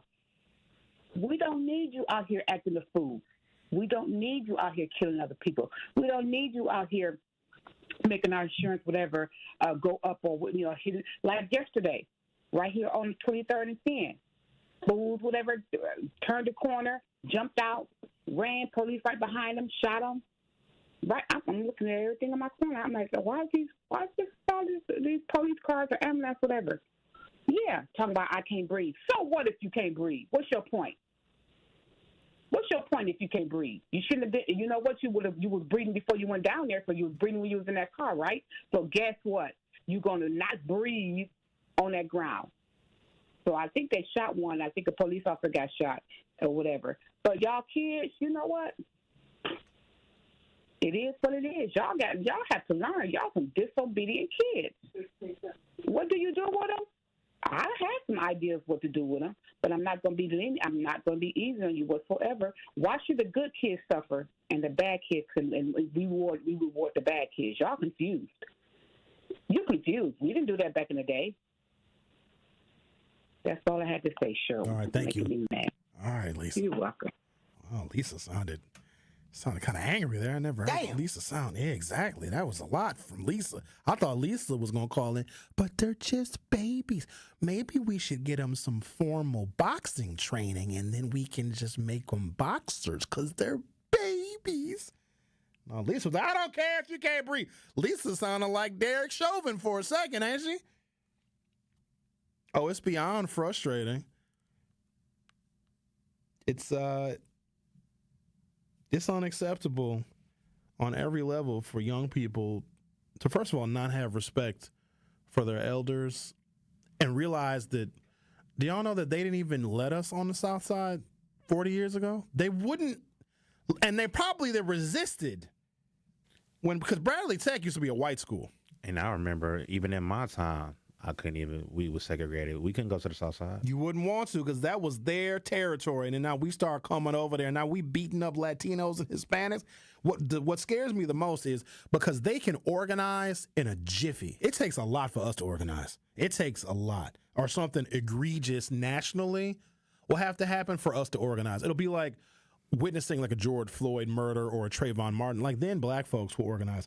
I remember in 2007 when the Latinos in this city did this thing called A Day Without Us. They all walked off the job. All the Latino kids came out of school. All the restaurants was closed. All the business. It wasn't no hotels getting clean. All the room service. All the maids. And they marched through the streets of the city of Milwaukee. 50,000 of them because they felt like they were being treated unfairly. 50,000 of them. Latinos and Hispanics, they do a phone tree. They're old school with their. Hey, Jesus, can you call Maria and tell Maria to call Santo Domingo, and then Santo Domingo can call everybody else, call Felipe, you can call Balderas and call all of the people. We're going to have a day off at work tomorrow. Just like that, they was in the streets, blocking traffic, going up and down Wisconsin Avenue. I'll never forget it. And I was thinking to myself, because I was out there with some of my African-American coworkers at the time, because I worked for the mayor back in 2007. And I was saying to them, y'all, what would it take for black people to just call out sick to work, close all our businesses, all the black kids take the day off of school, and we just march and protest because we feel like we're not being treated fairly? He's like, there's nothing that probably could get us all to stop working. Nah, black people don't like going to work already. But I'm worried because if they start organizing and protesting against us. One thing I will say about the Hispanic and Latin community, they stick together. Yeah, they do. No matter what gang you in, no matter if you a homemaker, no matter if you work a 9 to 5, no matter if you a drug dealer or whatever the case is, they stick together. If Cavalier Johnson gets appointed to the Harris-Walz administration, and I'm going to say there's a 60-40 chance that he does, Jose Perez is going to be the mayor of this city. I've known Jose Perez for a very long time. Jose Perez does not, will not, and will never prioritize the black community over his people. You need to understand that they are one step away from being in power in this city. That's something to worry about. Number two, what if a black person, a black senior citizen, is assaulted by a bunch of Latinos? What if they want to get some get back? What if they want to find an elderly black man, a black woman, minding their own business at a taco truck somewhere on the south side, and they want to get some payback for what our black kids did to 3 53-year-old, a 62, and a 63-year-old Hispanic man? We couldn't even get mad. Scary sight. It is. Get spooky. We over here about to start a race war. Not even because the white folks going to sit back like, oh, yeah, this will be great. White folks going to get their popcorn. Talking about. White folks going to have their popcorn. Look at this. Now, I'm going to take a break. When I come back, I do want to address, like, oh, let's lock up the parents. Let's hold the parents accountable. Let's give the parents tickets when their kids are out past curfew. I want to talk about that next. The Truth with Sherwin Hughes on 101.7 FM. We'll be right back. More of The Truth with Sherwin Hughes is next on 101.7 The Truth, The Truth app, and 1017thetruth.com. The biggest names in the basketball world. Dame Dollar Lillard. Having fun and honest conversations. He puts it in the shoe, right? And sets the tone for brothers and sisters and family. Every week, Thanasis Adetokounmpo sits down with special guests on Thanalysis Show. Presented by Potawatomi Casino Hotel and curbless, ready-to-drink cocktails. Fantastic. Find Thanalysis Show on Spotify, Apple, or wherever you get your podcasts. And on YouTube by searching Thanalysis Show. The Wisconsin Black Chamber is hosting its third Thursday networking event featuring the pitch competition, September 19th at Elevate MKE, 1131 North Water, 5 to 9 p.m. Registration to compete in the pitch competition is done at the event. It starts at 5 p.m. for 15 minutes, so be on time if you want to be in that number of finalists that compete in December for the $10,000 first place prize. The audience chooses the winner at the monthly event, so ask your family and friends to come support you. Third Thursday is not just about the pitch competition, though. There's life-changing networking opportunities, games, prizes, and music by DJ L Boogie. There's no cost to attend our Third Thursday event or compete in the pitch competition, so don't miss out.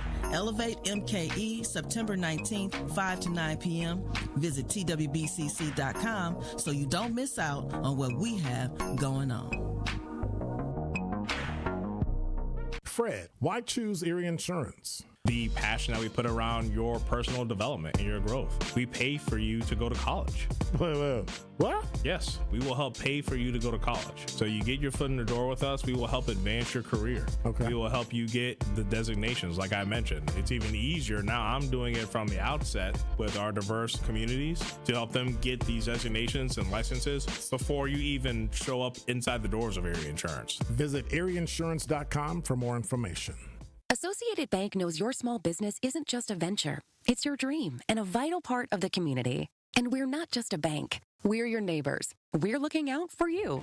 That's why Associated Bank offers quick online applications and approvals with funding in as fast as one business day, checking with no minimum balances or maintenance fees, and prompt customer service. Explore our products at associatedbank.com/business or visit a branch for more details. Subject to credit approval. Member FDIC, Equal Housing Lender. Wisconsin is as hard-working of a place as you'll ever find. There's a sense of pride, community, and work ethic that's second to none. People here are tough, but even the toughest among us need help after a serious accident. At Gruber Law Offices, we won't stop fighting for you and your family. We've been here and will continue to be here for as long as you need us. Gruber Law Offices. One call, that's all. This is The Truth with Sherwin Hughes on 1017 The Truth, The Truth app, and 1017thetruth.com.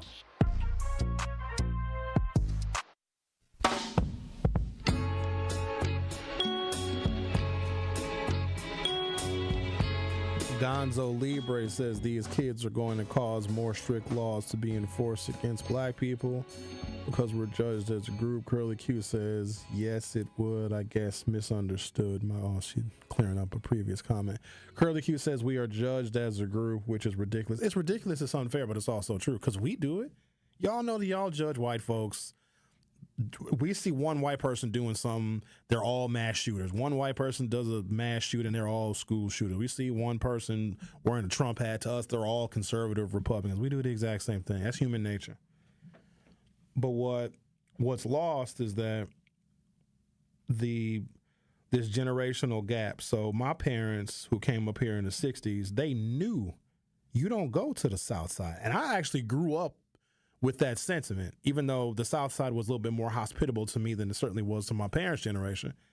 When Father Grappi was marching for open housing, he was marching to the South Side because these are some of the most viscerally racist human beings you could ever imagine, were the Polish community that lived on the South Side. In fact, there was a guy named George Wallace who ran for president in the 1960s on a states' rights platform, hated civil rights, hated black people with a passion, and ran for president. You know, one of his campaign headquarters was actually in Wisconsin. George Wallace was quoted as saying, if he was somewhere else, if he was away from his home in Alabama, the other place he felt just as comfortable, this is in the 1960s now, is George Wallace, presidential candidate, running on a states' rights platform to end the legislation that was creating integration, right? He wanted to push back against all that. He thought that black people and white people should be separate, said horrible things about black people, and ran for president on that platform. So just think about this. When you get a third-party candidate, sometimes a George Wallace is what you get. But he said if he was going to be away from his home in Alabama, the only other place he felt just as comfortable was the south side of the city of Milwaukee. You can go and look that up. We weren't even allowed on the south side. Now, it's interesting when the Polish and other Eastern European whites moved to the suburbs, left the south side, Latinos and Hispanics moved in. Just like on the north side, when the Germans left the north side, the Jewish community moved in, then the Jewish community maintained ownership of the property, and then black folks moved to the north side, and we ended up renting from the Jewish people. So people migrated out. So on the south side, when those whites left, Latinos and Hispanics came in, and we respected that as their community. You did not mess around with them people on the south side because those LKs, those Latin kings, would beat you to death or worse. You just stayed from around the south side back in my day, and this is in the 90s. You didn't mess around down there with them people, but now something is lost. These black youth don't know that 30 years ago, your presence on the south side would have gotten your ass kicked. And now they over here beating up Latino men. These parents need to tell their kids, you're sending your kids to Bradley Tech. You're sending your kids to their neighborhood. And I know I shouldn't be territorial like that, but Milwaukee is a segregated city and still segregated to some extent. The south side is their neighborhood. You don't act a fool on the south side when you in somebody else's house. Because I know a bunch of Latinos didn't even want us on the south side, no way. And then we do, like, I take this stuff personal because this might impact me. It might impact all of y'all. Somebody just said they're going to poison my tacos. I go to Salito Lindo sometimes when I'm bored, y'all. Last Sunday, I was chilling at the crib. Nice day on Sunday. I didn't have nothing to do. I was bored. I said, you know what? Let me take a ride. Roll my windows down, play some Jay-Z, and just take a ride around the city. Oh, the weather was so beautiful. It was sunny. You know, I said, I think I'm hungry. Let me go get me some cheese and onion enchiladas with the rice and the beans and a little salad at Salito Lindo. Oh, I had a good time. I went by myself. They know me when I come into Salito Lindo. Hey, hello, Mr. Radio. You Mr. Radio? Hey, how are you doing? It's good to see you. I said, hey, Maria, you want to sit at your table? Yes, Maria, I'm going to sit at my table. You going to order that same thing? Uh-huh. And she bring me out the little extra bottles of the green sauce. They know me at Salito Lindo. I have a feeling when I go back to Salito Lindo, which is literally right around the corner from where this incident took place, where the black teenagers beat up the 3 Hispanic men, they might not even talk to your boy Sherwin no more. I might walk in and going to be, well, what do you want? Why are you here today? But Maria, your table is taken. Mr. Radio, I heard you. You're the black person on the radio. You cannot come in here no more. Maria gonna kick me out of Salito Lindo. Here's the reason why we can't have new laws or tougher penalties where we penalize the parents of kids to do these kinds of actions, because y'all gonna call it racist.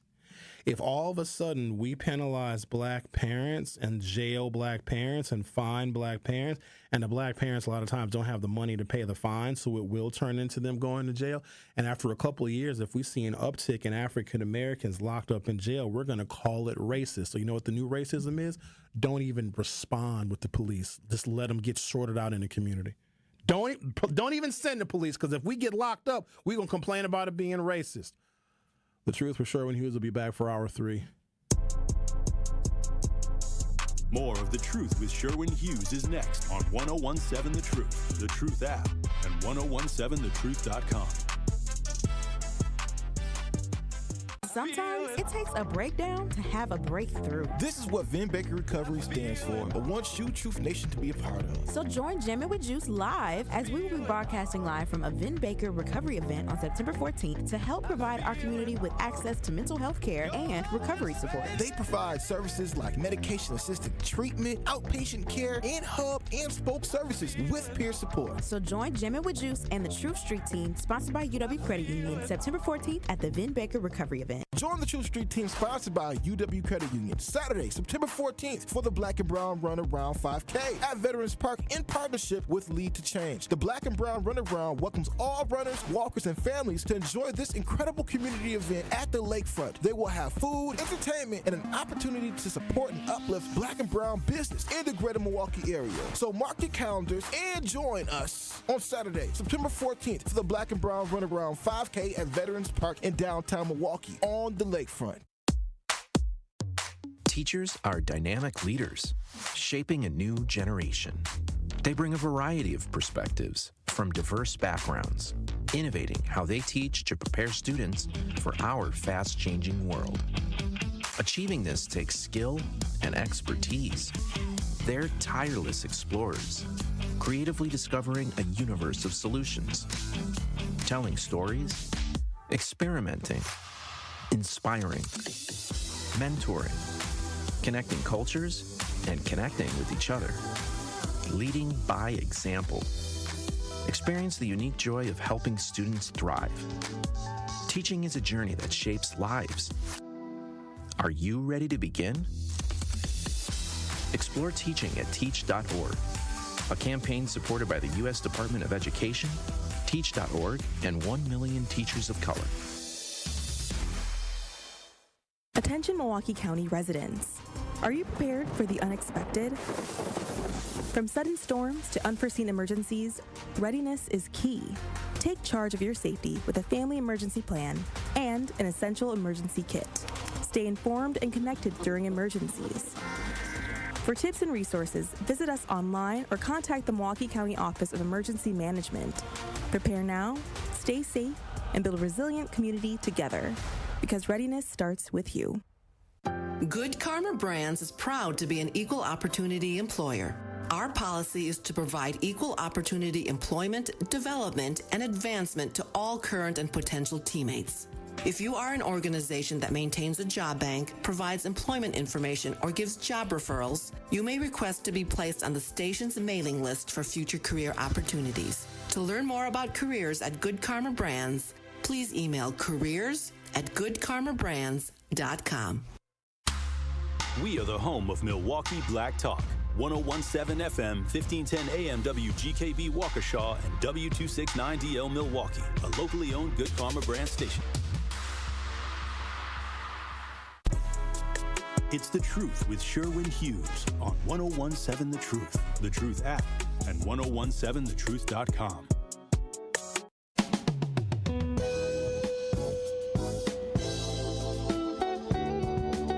Welcome to hour 3 of The Truth with Sherwin Hughes. So it needs to be made abundantly clear that there is a history that exists on the South Side, regardless of the community or the culture that lives there, the ethnicity that lives there, that hates black people. When it was the white folks, when it was the Polish immigrants that inhabited the South Side, they hated black folks with a passion. In fact, our open housing marches often led across the different, they call them viaducts, the bridges that separated the North Side from the South Side. In fact, they used to call those bridges the 16th Street Viaduct, the 35th Street Viaduct, the longest bridge in the world because it led from Africa to Poland, from the black North Side to the South Side. Bayview, one of the most racist city enclaves north of the Mason-Dixon line. A lot of folks don't know about the history of Bayview. Now Bayview is like cool and it's hip and it's trendy, and it really has done a 180. In fact, one of my favorite establishments to hang out at and grab me a little cocktails in Bayview. It's a duck off. I'm not going to tell you what it is because I don't need none of y'all showing up at my duck off. Then it won't be a duck off no more. But in the sign of some of y'all know what it is, of my duck off in Bayview, because the owners of this establishment, they know the history of Bayview and the South Side. So they still prominently display a Black Lives Matter sign in the window. You don't see much of that on the South Side. So even when the Polish folks, those of Polish descent, moved out to the suburbs because Latinos and Hispanics were starting to move up to Milwaukee and settling on the South Side, the history of hating black people remained. That did not leave. And I think that is lost on this current generation of African-American youth. If you were on the South Side, let alone going to school in a South Side neighborhood, 40 years ago, that was not possible. 50 years ago, no way. 60 years ago, they would have killed you. And for us to act like that, because imagine if there was a bunch of Latinos and Hispanics that went to North Division High School and started terrorizing black people and black families surrounding North Division High School. Some of y'all would vote for Trump to have them deported. I know how we would react if it was a bunch of Latino teenage boys beating up and assaulting and putting older black folks in the hospital. We'd have a fit. But to give you guys a little perspective on the history of racism on the South Side of Milwaukee, I actually found an article. Dixie of the North, George Wallace and the 1964 Wisconsin presidential primary. Alabama Governor George Wallace found parts of Milwaukee to be very welcoming to his pro-segregation message during the 1964 presidential campaign. Quote, "If I ever had to leave Alabama, I'd want to live on the south side of Milwaukee." And this is what George Wallace said in 1964. This was an odd sentiment coming from the confirmed son of Dixie and an ardent segregationist, but Wallace was merely returning the love shown to him by Milwaukee's South Side and voters across Wisconsin. As Wallace made this statement, he had just tallied a 34% of the votes in Wisconsin's 1964 presidential primary. I need you to let that sink in. Running on a pure racism platform, he got 34% of the vote in Wisconsin. That was not that long ago. So we are now dealing with the current voters in Wisconsin are the children of those who a third of Wisconsinites voted for in 1964. A segregationist from Alabama named George Wallace. Wisconsin's 1964 presidential primary, as the 2016 presidential campaign has been thus far defined by, this is prior to Donald Trump. They're comparing, in this article, Donald Trump in 2016 to George Wallace in 1964. State presidential primary elections were different in 1964 than they are today. Only 16 states actually held a vote, leaving the rest of the party's delegates to be assigned at state conventions, blah, blah, blah, blah. Wallace's literal stand against forced integration in 1963 made him a national figure in the ongoing civil rights battle upholding white supremacy. Let's talk to James. You're on 101.7 The Truth. How are you?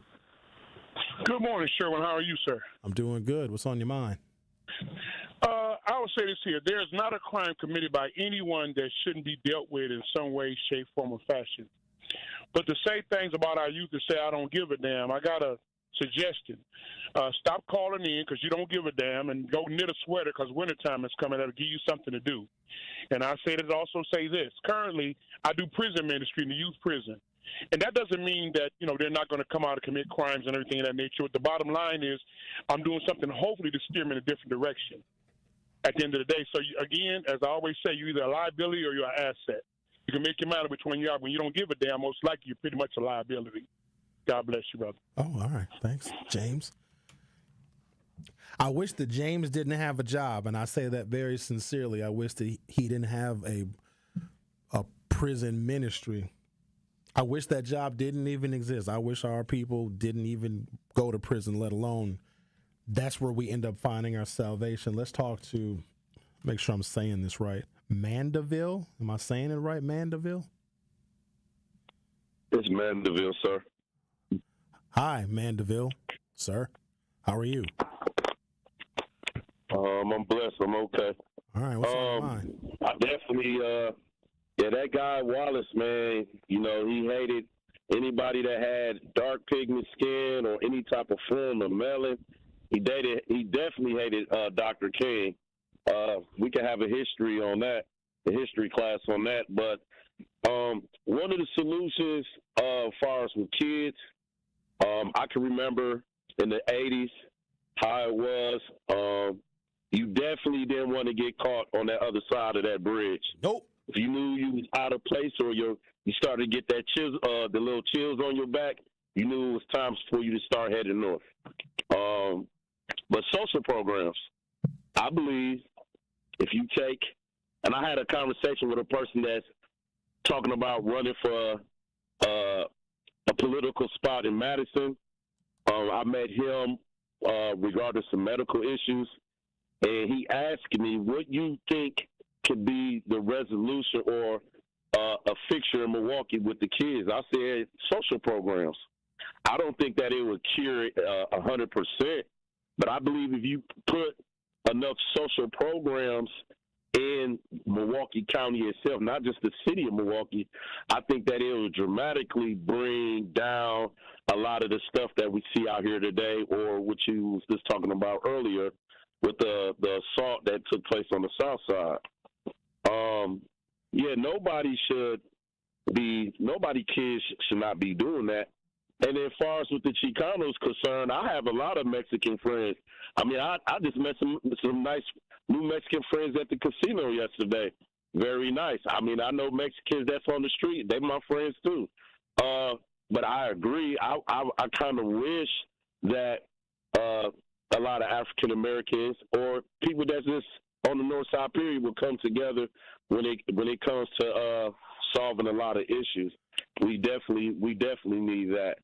And if nobody ain't really paying attention, no disrespect to my Mexican people or brothers, I think in the next, I say 3 years, there's gonna be a lot of Mexicans on the north side, and I hope it don't get too bad, because it seems like when you have another race pushing in another area, tends to cause tension. So I see the north side of Milwaukee, because you can clearly go down from 35th to 27th to Wells, and you start seeing a lot of Chicanos. Mandeville, so, I got a question for you. You talked about social programs, and if we had more social programs, it might alleviate some of the stuff we see. Could you have an example of a specific kind of social program you think that we need that could help? I believe if somebody, private, gift, whatever, was to, say, use $10 million and was to build something here on the north side that has some of everything. Like a welfare building? The welfare building would be a nice sized building. Oh, okay. Yes, something like the welfare building. Yeah, that'll be a nice spot. And what will they do that's not currently being done that you think could be a solution? Well, you got to give the kids what they like. I mean, music. A lot of kids and teenagers like to do sports. Don't you think a nice, fancy? The kids that want to do sports, brother, are doing sports. You got 2 MPS teams that have to forfeit their football games because these kids do not want to play football. I'm from the old school. You don't give kids what they like. You give kids what they need, and then they earn what they like. Kids need structure. Kids need responsibility. You don't just give kids, because kids don't know anything about the world. They think they do. You have to give them discipline and structure and instructions and directions. And then if they follow those rules, then they get these things called privilege. Then they get to play on a video game. Then they get to go hang out with their little boyfriend and little girlfriend. But I think that we are missing the structure part. But giving kids what they like don't teach discipline. It means that they can run all over adults and just get whatever they want whenever they want it. That is the downfall of our community. And I asked what nonprofits and what social programs, because Milwaukee is known for nonprofits. What we see right now in our streets is a result of us having more nonprofits than for-profits. In fact, Mandeville, we got so many nonprofits right now, we can't even collect enough property tax revenue because a third of all of the land in the city of Milwaukee is a nonprofit organization. It's a government building, it's a school, or it's a YMCA or a church or a nonprofit. So we have an overabundance of them, and I would argue they're not working. But don't you think if you was to put all that underneath one roof, that would still work? But we have to talk like about. You just said the discipline, but at the same time, brother, that roof is educational skills like studios. That roof is somebody's house. That's not. You can't outsource taking care of kids. You can't put all this stuff under one roof. That roof needs to be the home in which that child goes and sleeps at every night. There will be nothing outside of the home that can have more influence on that child than what is going on in the house. If that's the case, then people need to just stop having kids if they're not equipped to take care of them. But I appreciate your call. I hope I wasn't too hard on him. But Milwaukee is wrought with nonprofits. There's so many nonprofit organizations and agencies that want to help the people that we're overrun with them, and they're not working. It's an industry. The white folks have monopolized the industry because they see the misery in the black community because they're the ones that have the money. They're the ones that get the grants. They're the ones that are connected to the philanthropists, and they are making a fortune off of misery in our community. And I would argue that all these different agencies and nonprofits and social service agencies aren't fixing anything. They're maintaining problems and maintaining poverty, because if people actually got out of poverty, all of those businesses would go away. A nonprofit social service organization should be in the business of putting itself out of business because they are rectifying a problem. They're not. They're maintaining the problem for the next generation so that their kids and grandkids can take over the nonprofit and still make money off of our misery. Let's talk to Michael. You're on 101.7 The Truth. How are you, sir? How's it going, brother? It's going good. I was just coming across the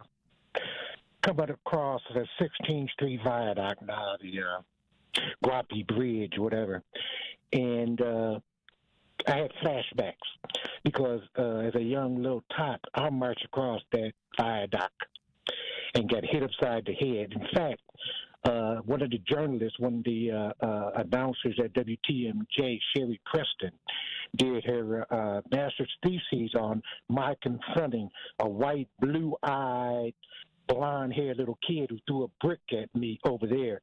And she contacted both of us like 30 years later and asked him, has he changed his mind about black folks? And he said, absolutely not. They're nothing but animals. So, only time I go to the South Side, and I know it's wrong, but only time I go to the South Side is from going to the airport. One other matter, quickly on, you mentioned George Wallace. When George Wallace, I did a paper on him one time. When George Wallace ran for president, he brought up his black valet and said, this is my best friend. And black folks in Alabama voted for him. There was probably some black folks in Milwaukee voting for him. Wallace can run as a Democrat, and he would beat Donald Trump. We haven't really progressed that well. Be careful when you go over there to your restaurant on the South Side, because those Polish folks surely hasn't changed their mind. If I see a ski, I'm running. If there's an SKI at the end of their name, I'm running. Thanks, Michael. Appreciate your insight. You always have a great historical perspective. I'll talk to you soon. Okay, have a good one, bro. All right, Michael. That was Michael Holt, the associate publisher of the Milwaukee Community Journal. He said if he sees a ski on the end of their last name, he's running. That's kind of a little judgmental, a little bit, but that goes along with what I was saying. The civil rights marches that we had in Milwaukee were to the South Side because they wouldn't even rent to black people. And we had a housing shortage because, the number of African Americans that were coming to Milwaukee in the 1950s or 1960s created a housing shortage because there was breweries here, factories here, a lot of manufacturing here, A.O. Smith, Alice Chalmers, all that stuff, right? So more and more African Americans were escaping the Jim Crow South to come up north, my parents included, came up here to find a better life away from the overt kind of racism and segregation. Anything that was better than what was happening in the South was palatable, even though there was a different kind of racism that existed up here in the North. And so there was a shortage of housing. And so African Americans, of course, would apply to rent and to lease apartments and houses on the South Side. And that's when we were met with, they would literally tell us, we're not renting to your black asses. And so then they had the civil rights marches. And then ultimately, Vel Phillips had to introduce open housing legislation 19 times, and it wasn't passed until the federal government made it illegal to discriminate based on race when it came to housing. It took housing and urban development, the creation of HUD, to end housing discrimination because the members of the Common Council, when Belle Phillips was elected to the Common Council, she was the only black person and only woman on that council. And all of the other 18 members of the council like, ain't no way we're going to allow for blacks to live anywhere but the north side of Milwaukee. Flash forward to right now. You do have much more integration throughout the city of Milwaukee, which I would say is a good thing. It's more economic integration. Working class people of any race, of any culture, any religion live in different neighborhoods, north side, south side, etc. But there are still these remnants of black hatred on the south side. And what is being lost on these youth, because you think the Latinos and Hispanics are just going to be okay with the black kids at Tech beating up a 62, 63, and 53-year-old Hispanic man. You think they're just going to be okay with that? And I know some of y'all got Mexican friends. I know that you do. But if you harm one of theirs, you will find out quickly they will go back and be supportive of their people. You'll find out you're not really their friend. You might be your friend of convenience. You might be someone they can get along with. Absolutely. But if we as black people are in their neighborhood harming their people, no, they're going to return back to their culture and defend their people just like black folks would. Let's take a break, come back. I'm going to talk to MJ and Corey on the other side. We're listening to The Truth with Sherwin Hughes on 101.7 FM. I'll be back shortly. Don't touch that dial. The Truth with Sherwin Hughes will be right back on 101.7 The Truth, The Truth app, and 101.7thetruth.com. Truth Nation, the election season is in full swing, and we need to have an insightful discussion on the political issues that matter to the black community. This monthly show engages in a thoughtful debate on the local and national elections and the policies which impact our community. Do not miss The Truth on Politics on September 17th from 6 p.m. to 8 p.m. with Dr. Ken Harris, Sherwin Hughes, Denise Thomas, Tori Lowe, and Damian Elzie on the award-winning 101.7 The Truth and streaming live on YouTube. What distinguishes Old National Bank from other lenders in helping people buy their first home and furthering their small businesses? One thing that really makes us stand out is our grants. We have 2 really big grants right now specifically for first-time home buyers buying in Milwaukee County. The first one is for $15,000. They have to be buying within Milwaukee County and reach certain income limits. And then the second one is for $20,000, and that is through the Federal Home Loan Bank of Indiana. We're headquartered in Indiana, as you know, Denise. So that is a second grant, and that is really the highest, most robust grant program throughout the entire southeastern Wisconsin area. So it's it's up to $35,000 essentially that a person could be receiving for their first home. If you are in a position that you're looking to buy your first home throughout Milwaukee County, please give me a call. Please contact me. I'm more than happy to help everybody that I can. And what's your number, Anna? Sure. How can they reach you? 414-978-0283. Hi, Drew and Jonathan Scott here, reminding you that American Family Insurance agents can help build a customized renter's policy so you can protect stuff like this, or this, or even this. Well, case in point. Life's better when you're under American Family's roof. Insure carefully, dream fearlessly. Get a quote and find an agent at amfam.com. Products not available in every state. American Family Mutual Insurance Company SI and its operating company 6000 American Parkway, Madison, Wisconsin. Don't think twice. Call Geis. Garage doors giving you headaches? Best way I know how to deal with it is to call my friends at Geis. Family owned since 1955, Geis is the trusted authority on garage doors and openers in southeastern Wisconsin. Trust me, I use them too. With brands like CHI and LiftMaster, they have doors for every budget and will even build custom designs to match your exact needs. For fast, reliable garage repair solutions, go to GeisDoors.com or call 262-784-4250. GeisDoors.com. Don't think twice. Call Geis. Black men are the most likely Americans to die from lung cancer, and black people develop the disease earlier in life than others. Federal guidelines have nearly doubled the number of black Americans eligible for lung cancer screening. Insurance companies are required to cover these tests for those ages 50 to 80 who smoke or used to smoke. If that's you, talk to a doctor about lung cancer screening. For more information and to find a screening center near you, visit acr.org/mylcs. That's acr.org/mylcs. It's The Truth with Sherwin Hughes on 101.7 The Truth, The Truth app, and 101.7thetruth.com.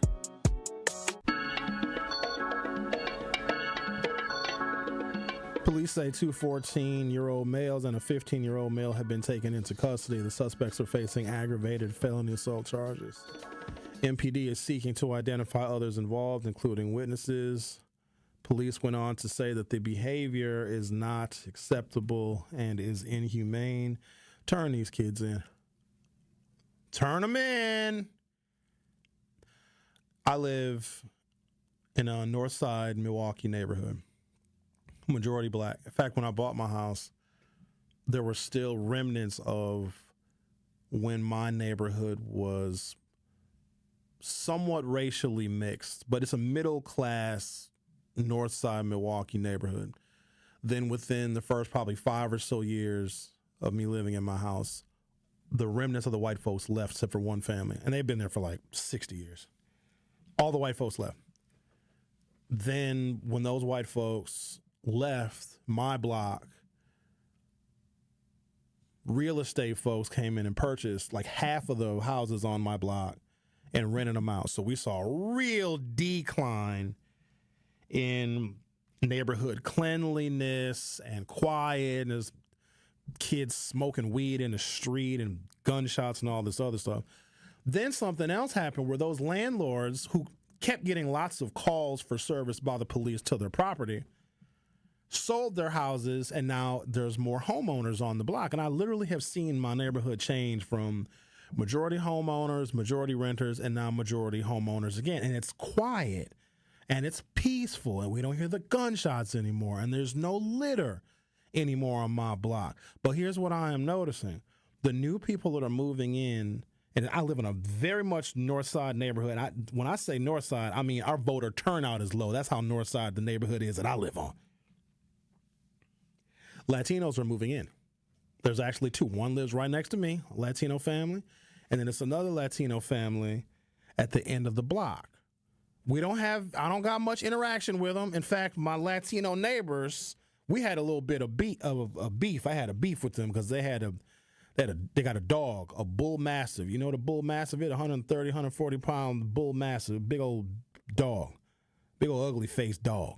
And they would let it walk around off leash. Now, these are Latinos now that moved to a black neighborhood right next to me. I've told y'all this story before. And I think the reason why they have that dog and why they let the dog run around off leash was to intimidate people in the neighborhood, because they knew that they were moving into a neighborhood that was not of their race and their culture. And here's a problem with the dog, and this is where we had the beef. I actually had to have words with my neighbor. Is every time somebody came to my house, because remember, they're my next door neighbors. Every time somebody came to my house, whether it was the post person, mailman, an Amazon delivery, or a friend, anybody that came to my front door, this dog would chase and run into my yard, messing with people that were coming to my house. And the dog would urinate in my yard, killing my grass. So we had to have some words, and then ultimately they started leashing their dog. But the tension is very, very high. But the reason why I think that they have the dog that they have and have it run or had it running around off leash, because they knew they were in a neighborhood that was not typical of people of their race and ethnicity. Which, and I don't know, and that's supposed to be like a positive thing, like, oh, Sherwin, there's Latinos moving into your neighborhood. Not if they don't feel welcome. And the reason why they probably bought that house, because the real estate was reasonably priced and interest rates were very, very low. But when you move into a neighborhood that is traditionally not of your race and your culture, you're moving into somebody else's territory, and you need to be mindful of that. And I hate to speak about territory, but come on now, this is Milwaukee, and Milwaukee is segregated. There's certain neighborhoods that y'all will admit belong to us. They're ours. They're our responsibility. It's where we live. It's where our schools are, et cetera, et cetera. And when outsiders move in, you have no choice but to look at them with one eyebrow raised, because you got to wonder, what the hell is you doing over here? Let's talk to MJ here on 101.7 The Truth. How are you? Doing wonderful, Sherwin. How are you? I'm good. What's on your mind?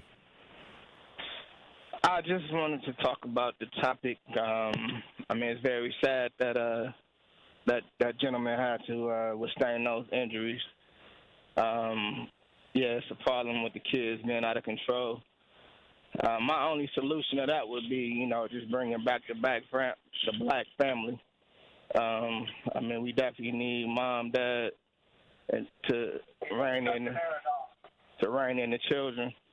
And unfortunately, it's been a lot done to the black family back in the day to break us down, that we haven't been able to get back together.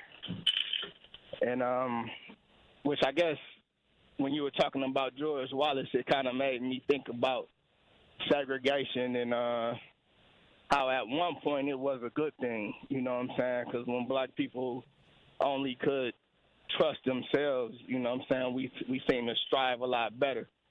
I just wish that it wasn't all of that hatred involved and the violence involved. But, I mean, during segregation, we had stronger communities, and everybody looked out for each other. I mean, integration would be cool, or is cool, as long as, you know what I'm saying, we can continue to have the power that we need and the structure that we need to sustain our neighborhoods. Like back in the 70s or 80s when all of the factories closed, if we had that power and was able to, you know what I'm saying, open those companies back up ourselves and become a force to reckon with,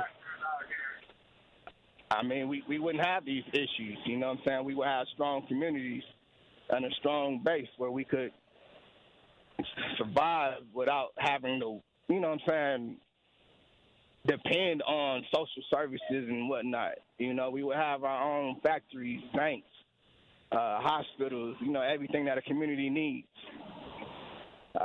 So, yeah, like I said, I just want us to bring ourselves back up as a culture. All right. Thank you, MJ. I appreciate your call. You're welcome, man. Take care. MJ had a simple solution. Get back to black family. I don't know. I think that black men and black women hate each other. I don't look at like the welfare system, and a lot of people blame how the welfare system was set up for decimating the black family, right? So if the social worker came and if they saw men's shoes in the house, then the woman couldn't qualify for public housing. She couldn't qualify for assistance or for benefits. I think a lot of people look back on that time and they say, oh, no, that was the reason why the black family was decimated. I personally don't believe that, and I don't think there's any data that will back that up, because our families survived throughout the ages. There was no institution of racism, segregation, or slavery that busted up the black family. That's why we call everybody family now. That's why we call people that aren't related to us our cousins and our brothers and our sisters. Black family is what got us through those very tough times. We were even getting married during slavery when we could not get married. And they would break our families up. Because if they found out that a husband and a wife existed on a plantation, they would sell one of you, because they did not want the cohesiveness and the cooperation that would take place when there were actual families on plantations. So we had to get married in secret, but we still got married anyway. In fact, the first thing that we did on June 19th, 1865, is we went and we looked for our family. Black family has gotten us through some of the worst times in American history. I'm cautious on waxing nostalgic about that time that we all seem to think was so glorious when the black families were together and we had jobs. Yeah, but we also were limited in where we could go. Y'all must have forgot about Police Chief Breyer that would beat black families to death and send his officers to beat black families to death if they crossed 43rd and Capitol Drive. We had no choice but to be cohesive and to be together because we couldn't go anywhere else. Also, at that same time, black folks in other parts of the country had to fight and march for basic civil rights. So I can't say, oh, but at least we were together, because I think that's the wrong message to communicate to white folks. They'll be like, oh, we'll gladly take away your rights and make you have to live in neighborhoods right on top of one another if you guys think that was the best time in your life. Because what that's doing is that's glorifying Make America Great Again.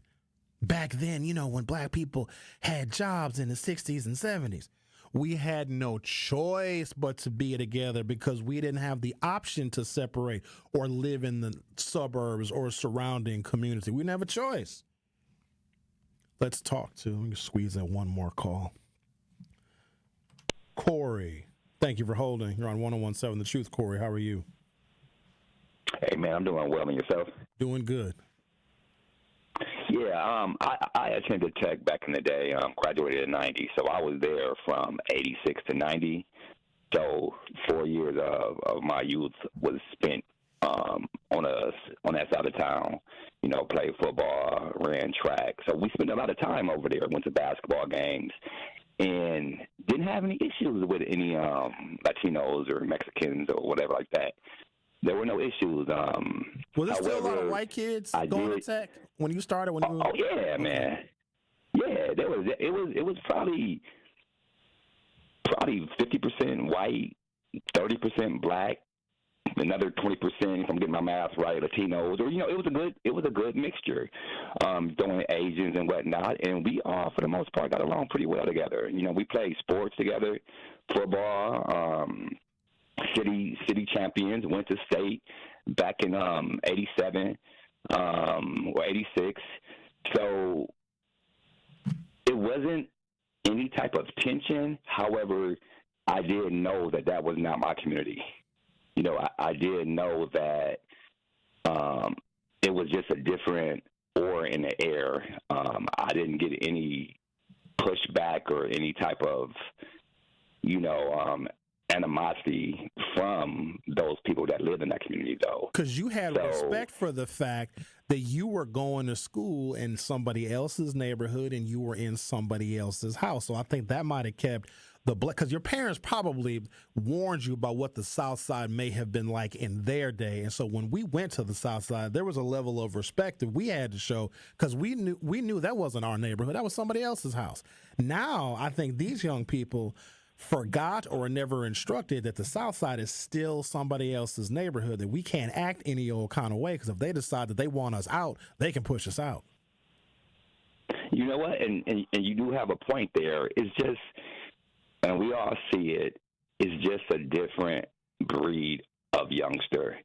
They're not just misbehaving on the South Side. They're misbehaving on the North Side. You see situations where Marshall had some situations. And you had mentioned one of those, I don't know if it was a middle and high school on Green Tree or whatever. There was a situation. So I don't think it was, you can just separate it happened on the South Side. It's been happening in garage. It happened more and more just all across the city.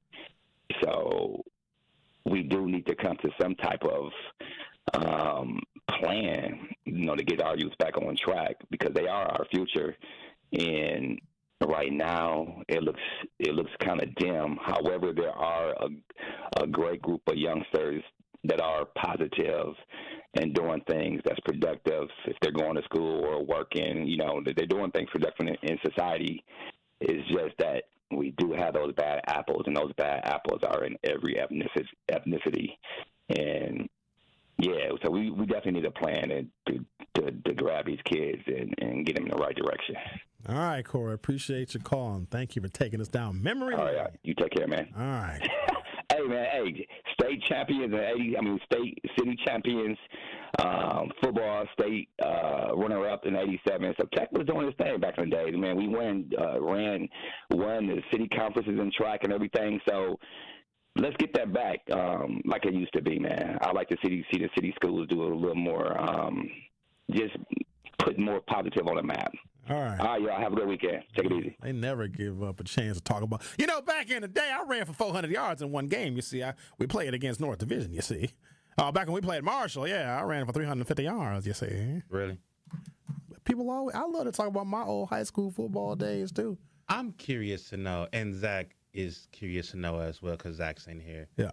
What did you run in the 40-yard? 5-1.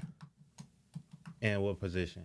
Play offensive tackle, defensive tackle, and defensive end. Okay, that's not bad for a lineman. No, that's not bad at all. In fact, I had very quick feet. I was all conference my senior year. Yeah, that's not bad. Offensive tackle. I ran a 5 flat too. Oh, okay. In a 40-yard dash. What position did you play? I played defensive end. Okay. I was pretty fast for a guy my size. Okay. I was nice back in the day. Now that's reliving our moments. Starting tackle for Brown Deer High School, Sherwin Hughes. You know that Sherwin, who is in his senior years, looking real good for the Brown Deer Falcons. Expect them to run Paul Renault behind Sherwin Hughes all night, usually good for 150-plus yards on the ground. You are listening to Brown Deer High School football on 101.7 The Truth. Don't go anywhere. We'll be right back. Don't touch that dial. The Truth with Sherwin Hughes will be right back on 101.7 The Truth, The Truth app, and 1017thetruth.com. Associated Bank knows your small business isn't just a venture. It's your dream and a vital part of the community. And we're not just a bank. We're your neighbors. We're looking out for you. That's why Associated Bank offers quick online applications and approvals with funding in as fast as one business day, checking with no minimum balances or maintenance fees, and prompt customer service. Explore our products at associatedbank.com/business or visit a branch for more details. Subject to credit approval. Member FDIC, Equal Housing Lender.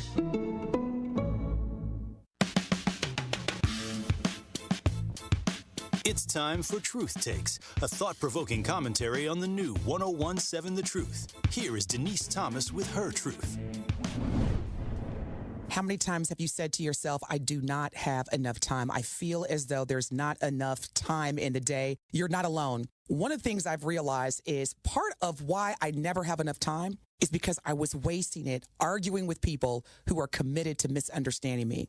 Make the decision on whether or not you want to continue waking up and pouring into people with debates, with arguments, with explanations that, again, are committed to misunderstanding you, committed to not respecting your ideas or understanding why you are who you are. So for me, as I continue to thrive every day, as someone who takes pride in continuous improvement, I am no longer arguing with people who are committed to misunderstanding me or wanting to reject my thoughts and my ideas. I find it interesting that usually those people who are committed because they recognize the greatness that exists in you, that exists in me. So again, part of saving your time and getting that time back is not arguing, debating, or explaining yourself to people who are committed to misunderstanding you. However, you should believe in yourself and your abilities because that is your superpower. The power to winning and staying focused on winning is not focusing on those setbacks or even those individuals that are attempting to prevent you. But the power to win lies within you, waiting to be unleashed through dedication and effort. Keep winning. You got this. This has been Truth Takes on the new 101.7 The Truth. Listen to The Truth Be Told with DT and Telly weekdays from 7 a.m. to 9 a.m. Time is running out on the Brewers regular season. Hurry up and catch the Crew battle the Diamondbacks September 20th through the 22nd for College Night and a Brewers Puffy Vest giveaway on the 21st. Get your seats now at brewers.com/tickets. I feel so stuck. The Veterans Crisis Line is here for you. Dial 988, then press 1 to call. Call Gruber Law Offices. One call, that's all. You are listening to The Truth with Sherwin Hughes on 101.7 The Truth, The Truth app, and 1017thetruth.com.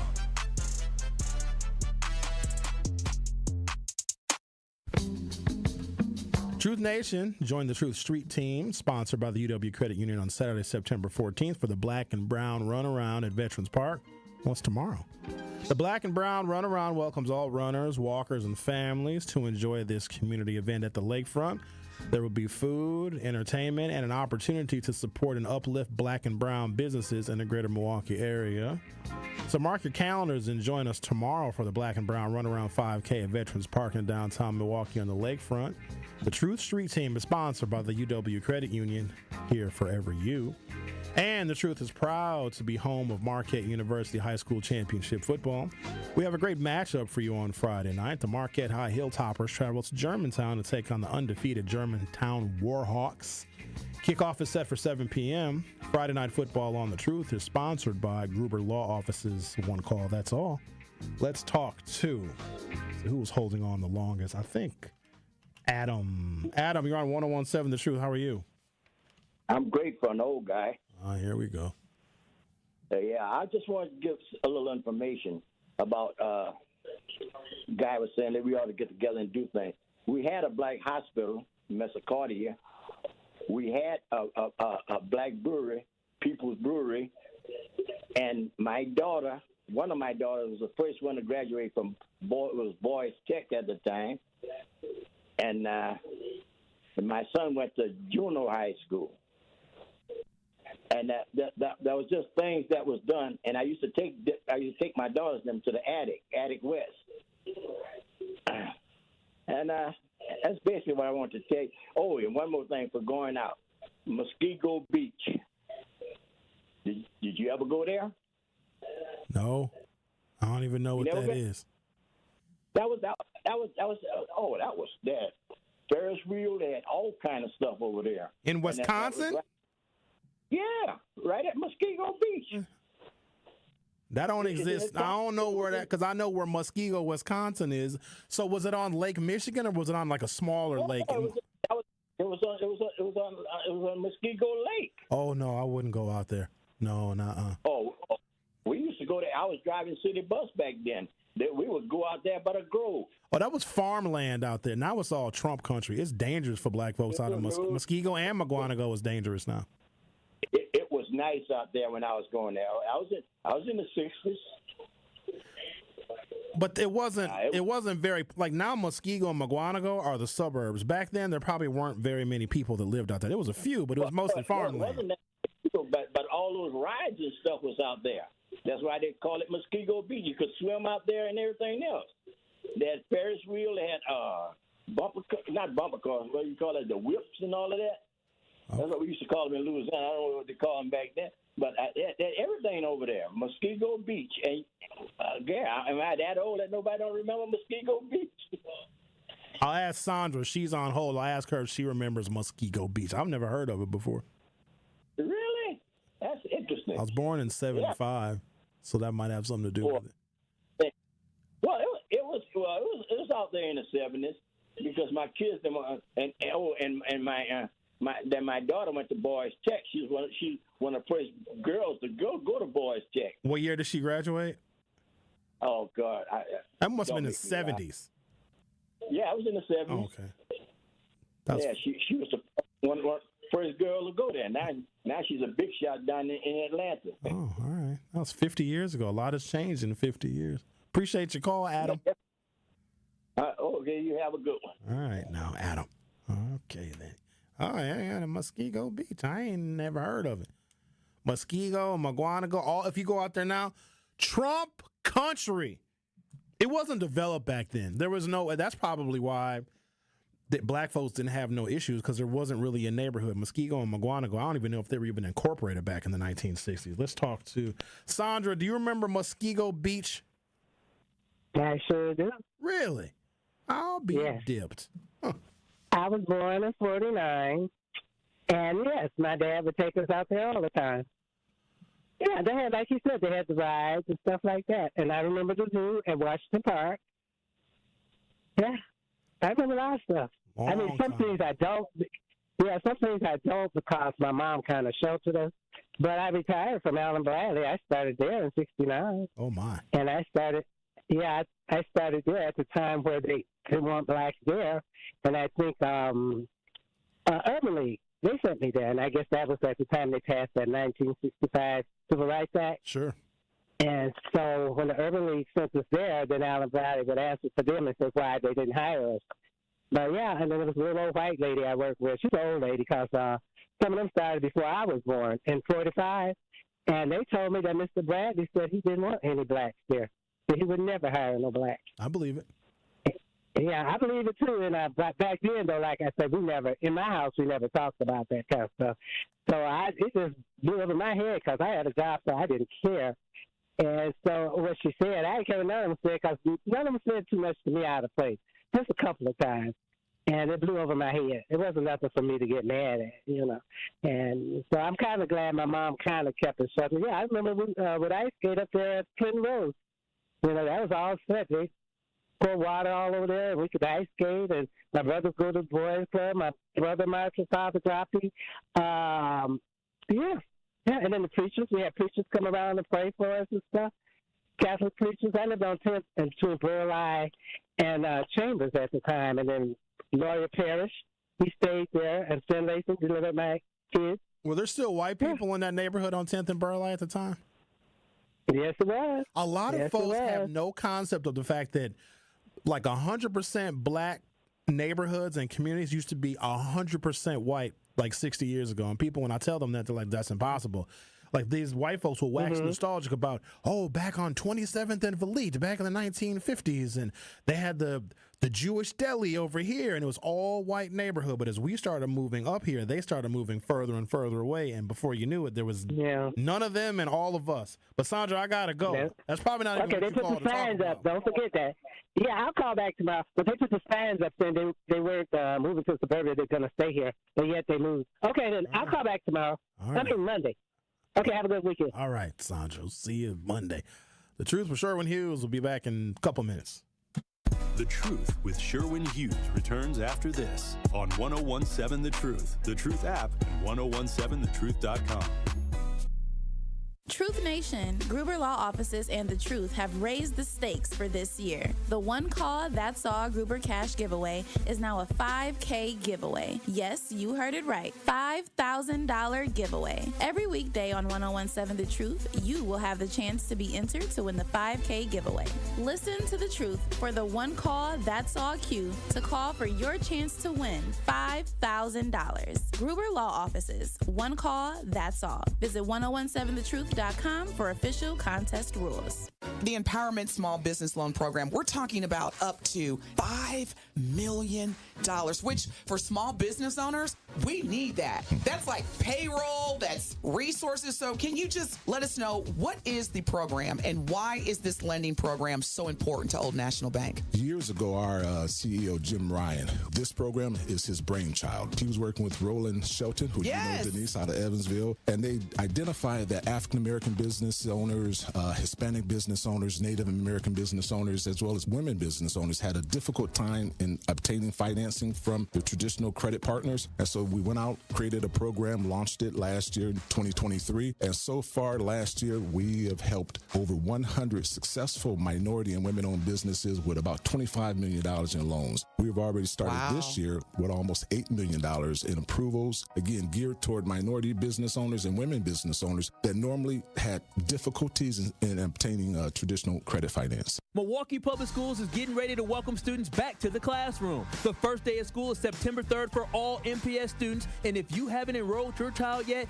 now is the time. They offer a wide array of school options to meet the unique needs of your child. Go to mpsmke.com/enroll MPS for more information. You're always welcome to visit MPS Student Services Building at 5225 West Valete Street for help with enrolling. Stop in between 8 a.m. and 5 p.m. Monday through Friday. Thank you for choosing Milwaukee Public Schools.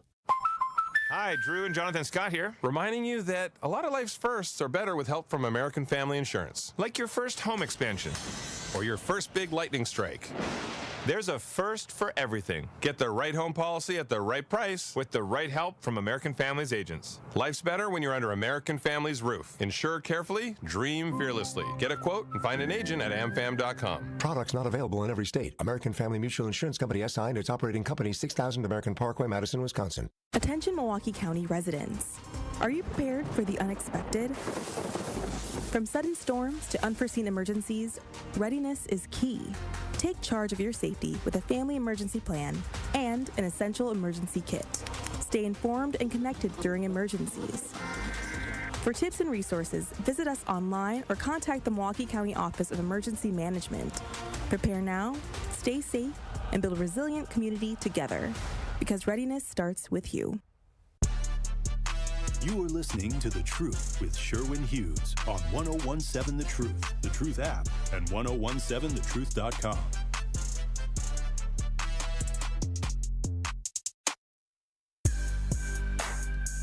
All right, I got 5 minutes left in the show and 3 people on hold. Let's see if we can get through this. Derek, you're on 101.7 The Truth. I'll be real quick. Sherwin, I think what you're talking about these young kids, I think that's going throughout the whole country. In fact, I know it is. Real quick, we had an incident. We had light rail trains, and these kids got on there, and there was this man who was by himself, and they were hitting the guy. They were hitting the guy so bad, man was causing the man to lose his eye. And they were 14, 15, 16 years of age. Were they black? And I believe they're white kids too. Oh, they're white kids. We don't analyze their problems. We're talking about black children in the black community going to the Hispanic community. A little bit different than you seeing white kids fighting somebody on the train. White kids is different. They got a different social structure, everything is different with the whites. Yeah, then they had another one where, but I'm saying is it's the same thing like I told you about the black kid who stole the car and the 12-year-old. You tell us that story 3 times a week, Derek. So don't much really happen in Colorado because you tell the same story so many times. I have them memorized. And then the other one was the 14-year-old child who wanted to get him killed. He had a replica gun or something. He wanted to get him killed by the police. And his parents said he was a good child. All right. Thanks, you remember that? Yeah, because you told us about that the last time you called. Thank you, though. Thanks. Okay. This bringing it's not just the black kids, you know. Yeah, but that's our concern, though. A lot of the black radio out of control. Okay. We're just concerned about the black kids. But a lot of the kids are just out of control. They are out of control. Thank you, Derek. They are out of control. Thanks. Okay, Derek. Derek gets sad when I don't let him talk about nothing for 17 minutes. Let's talk to Miss Rose. You're on 101.7 The Truth. And I got one more call on hold, Miss Rose, and I got 3 minutes left in my show. Okay, I'll try to be as fast as I can. Remember when you stated you didn't find anything documentation about people coming in checking on whether there was a man in the house or anything? Not everything is going to be documented, but I personally happened to be at a friend's house. No, Ms. Rose, I know that it happened, but I don't think that was responsible for decimating the black family. We use that as a reason why people aren't getting married anymore. I beg to differ with you. Yes, because they were told they could not have a man in the house. I said, well, why did you allow it? Because they wouldn't get any funds if they didn't allow it. So it's a part of the definition of when you keep the man out of the house and you don't get your money because you can't have a man in the house, that can mess up the whole psychological of the whole family. But Miss Rose, doesn't that discount black families, that black men and black women that were in love, that got married and have children? Because that was the era I grew up in. That was the era I'm sure you grew up in. I don't think that might have made it difficult for a single mother to get a man because she may not want him in the house because it would ruin her benefits. But I don't think it stopped black marriage because black folks were getting married even in slavery. I didn't say they stopped black marriages. You know what, Sherwin? Many times you take things out of context. I said it can be a cause of why some people have problems with having a man in a house, and this has nothing to do. Fair enough. Are we blaming that right? We're in 2024 now, so that was 70 years ago. So are we saying, because we're trying to bring it to today's times, are we saying because that happened in the 50s and the 60s, it's a reason why the black family is not what it was 70 or 80 years ago? It can be a partial reason. Okay. See, things pass down through generations. The mentality. Right. And that mentality. Well, Ms. Rose, I got to go because I got another phone call I got to take. Dear. I just want to tell you that these things can pass on down. That's why we have the situation we have today before what happened in the past. All right. So it doesn't mean that it's happening now, but it does mean that it'd be a cause of the way people handle situations. All right. Thank you. I don't think people are staving off marriage because they want the welfare benefits. I don't know. Who knows? Let's talk to the person that does have the answer. Bob, look at that. You're going to get the last word. I had to get you in, Bob. I had to. Well, the only thing I'm going to say real quickly, you will not see the woman on Monday. You will talk to her. You said, I'll see you on Monday. Well, you're not going to see her. And I'm not worried about Friday the 13th. Forget that. When nobody talk about Friday the 13th, man.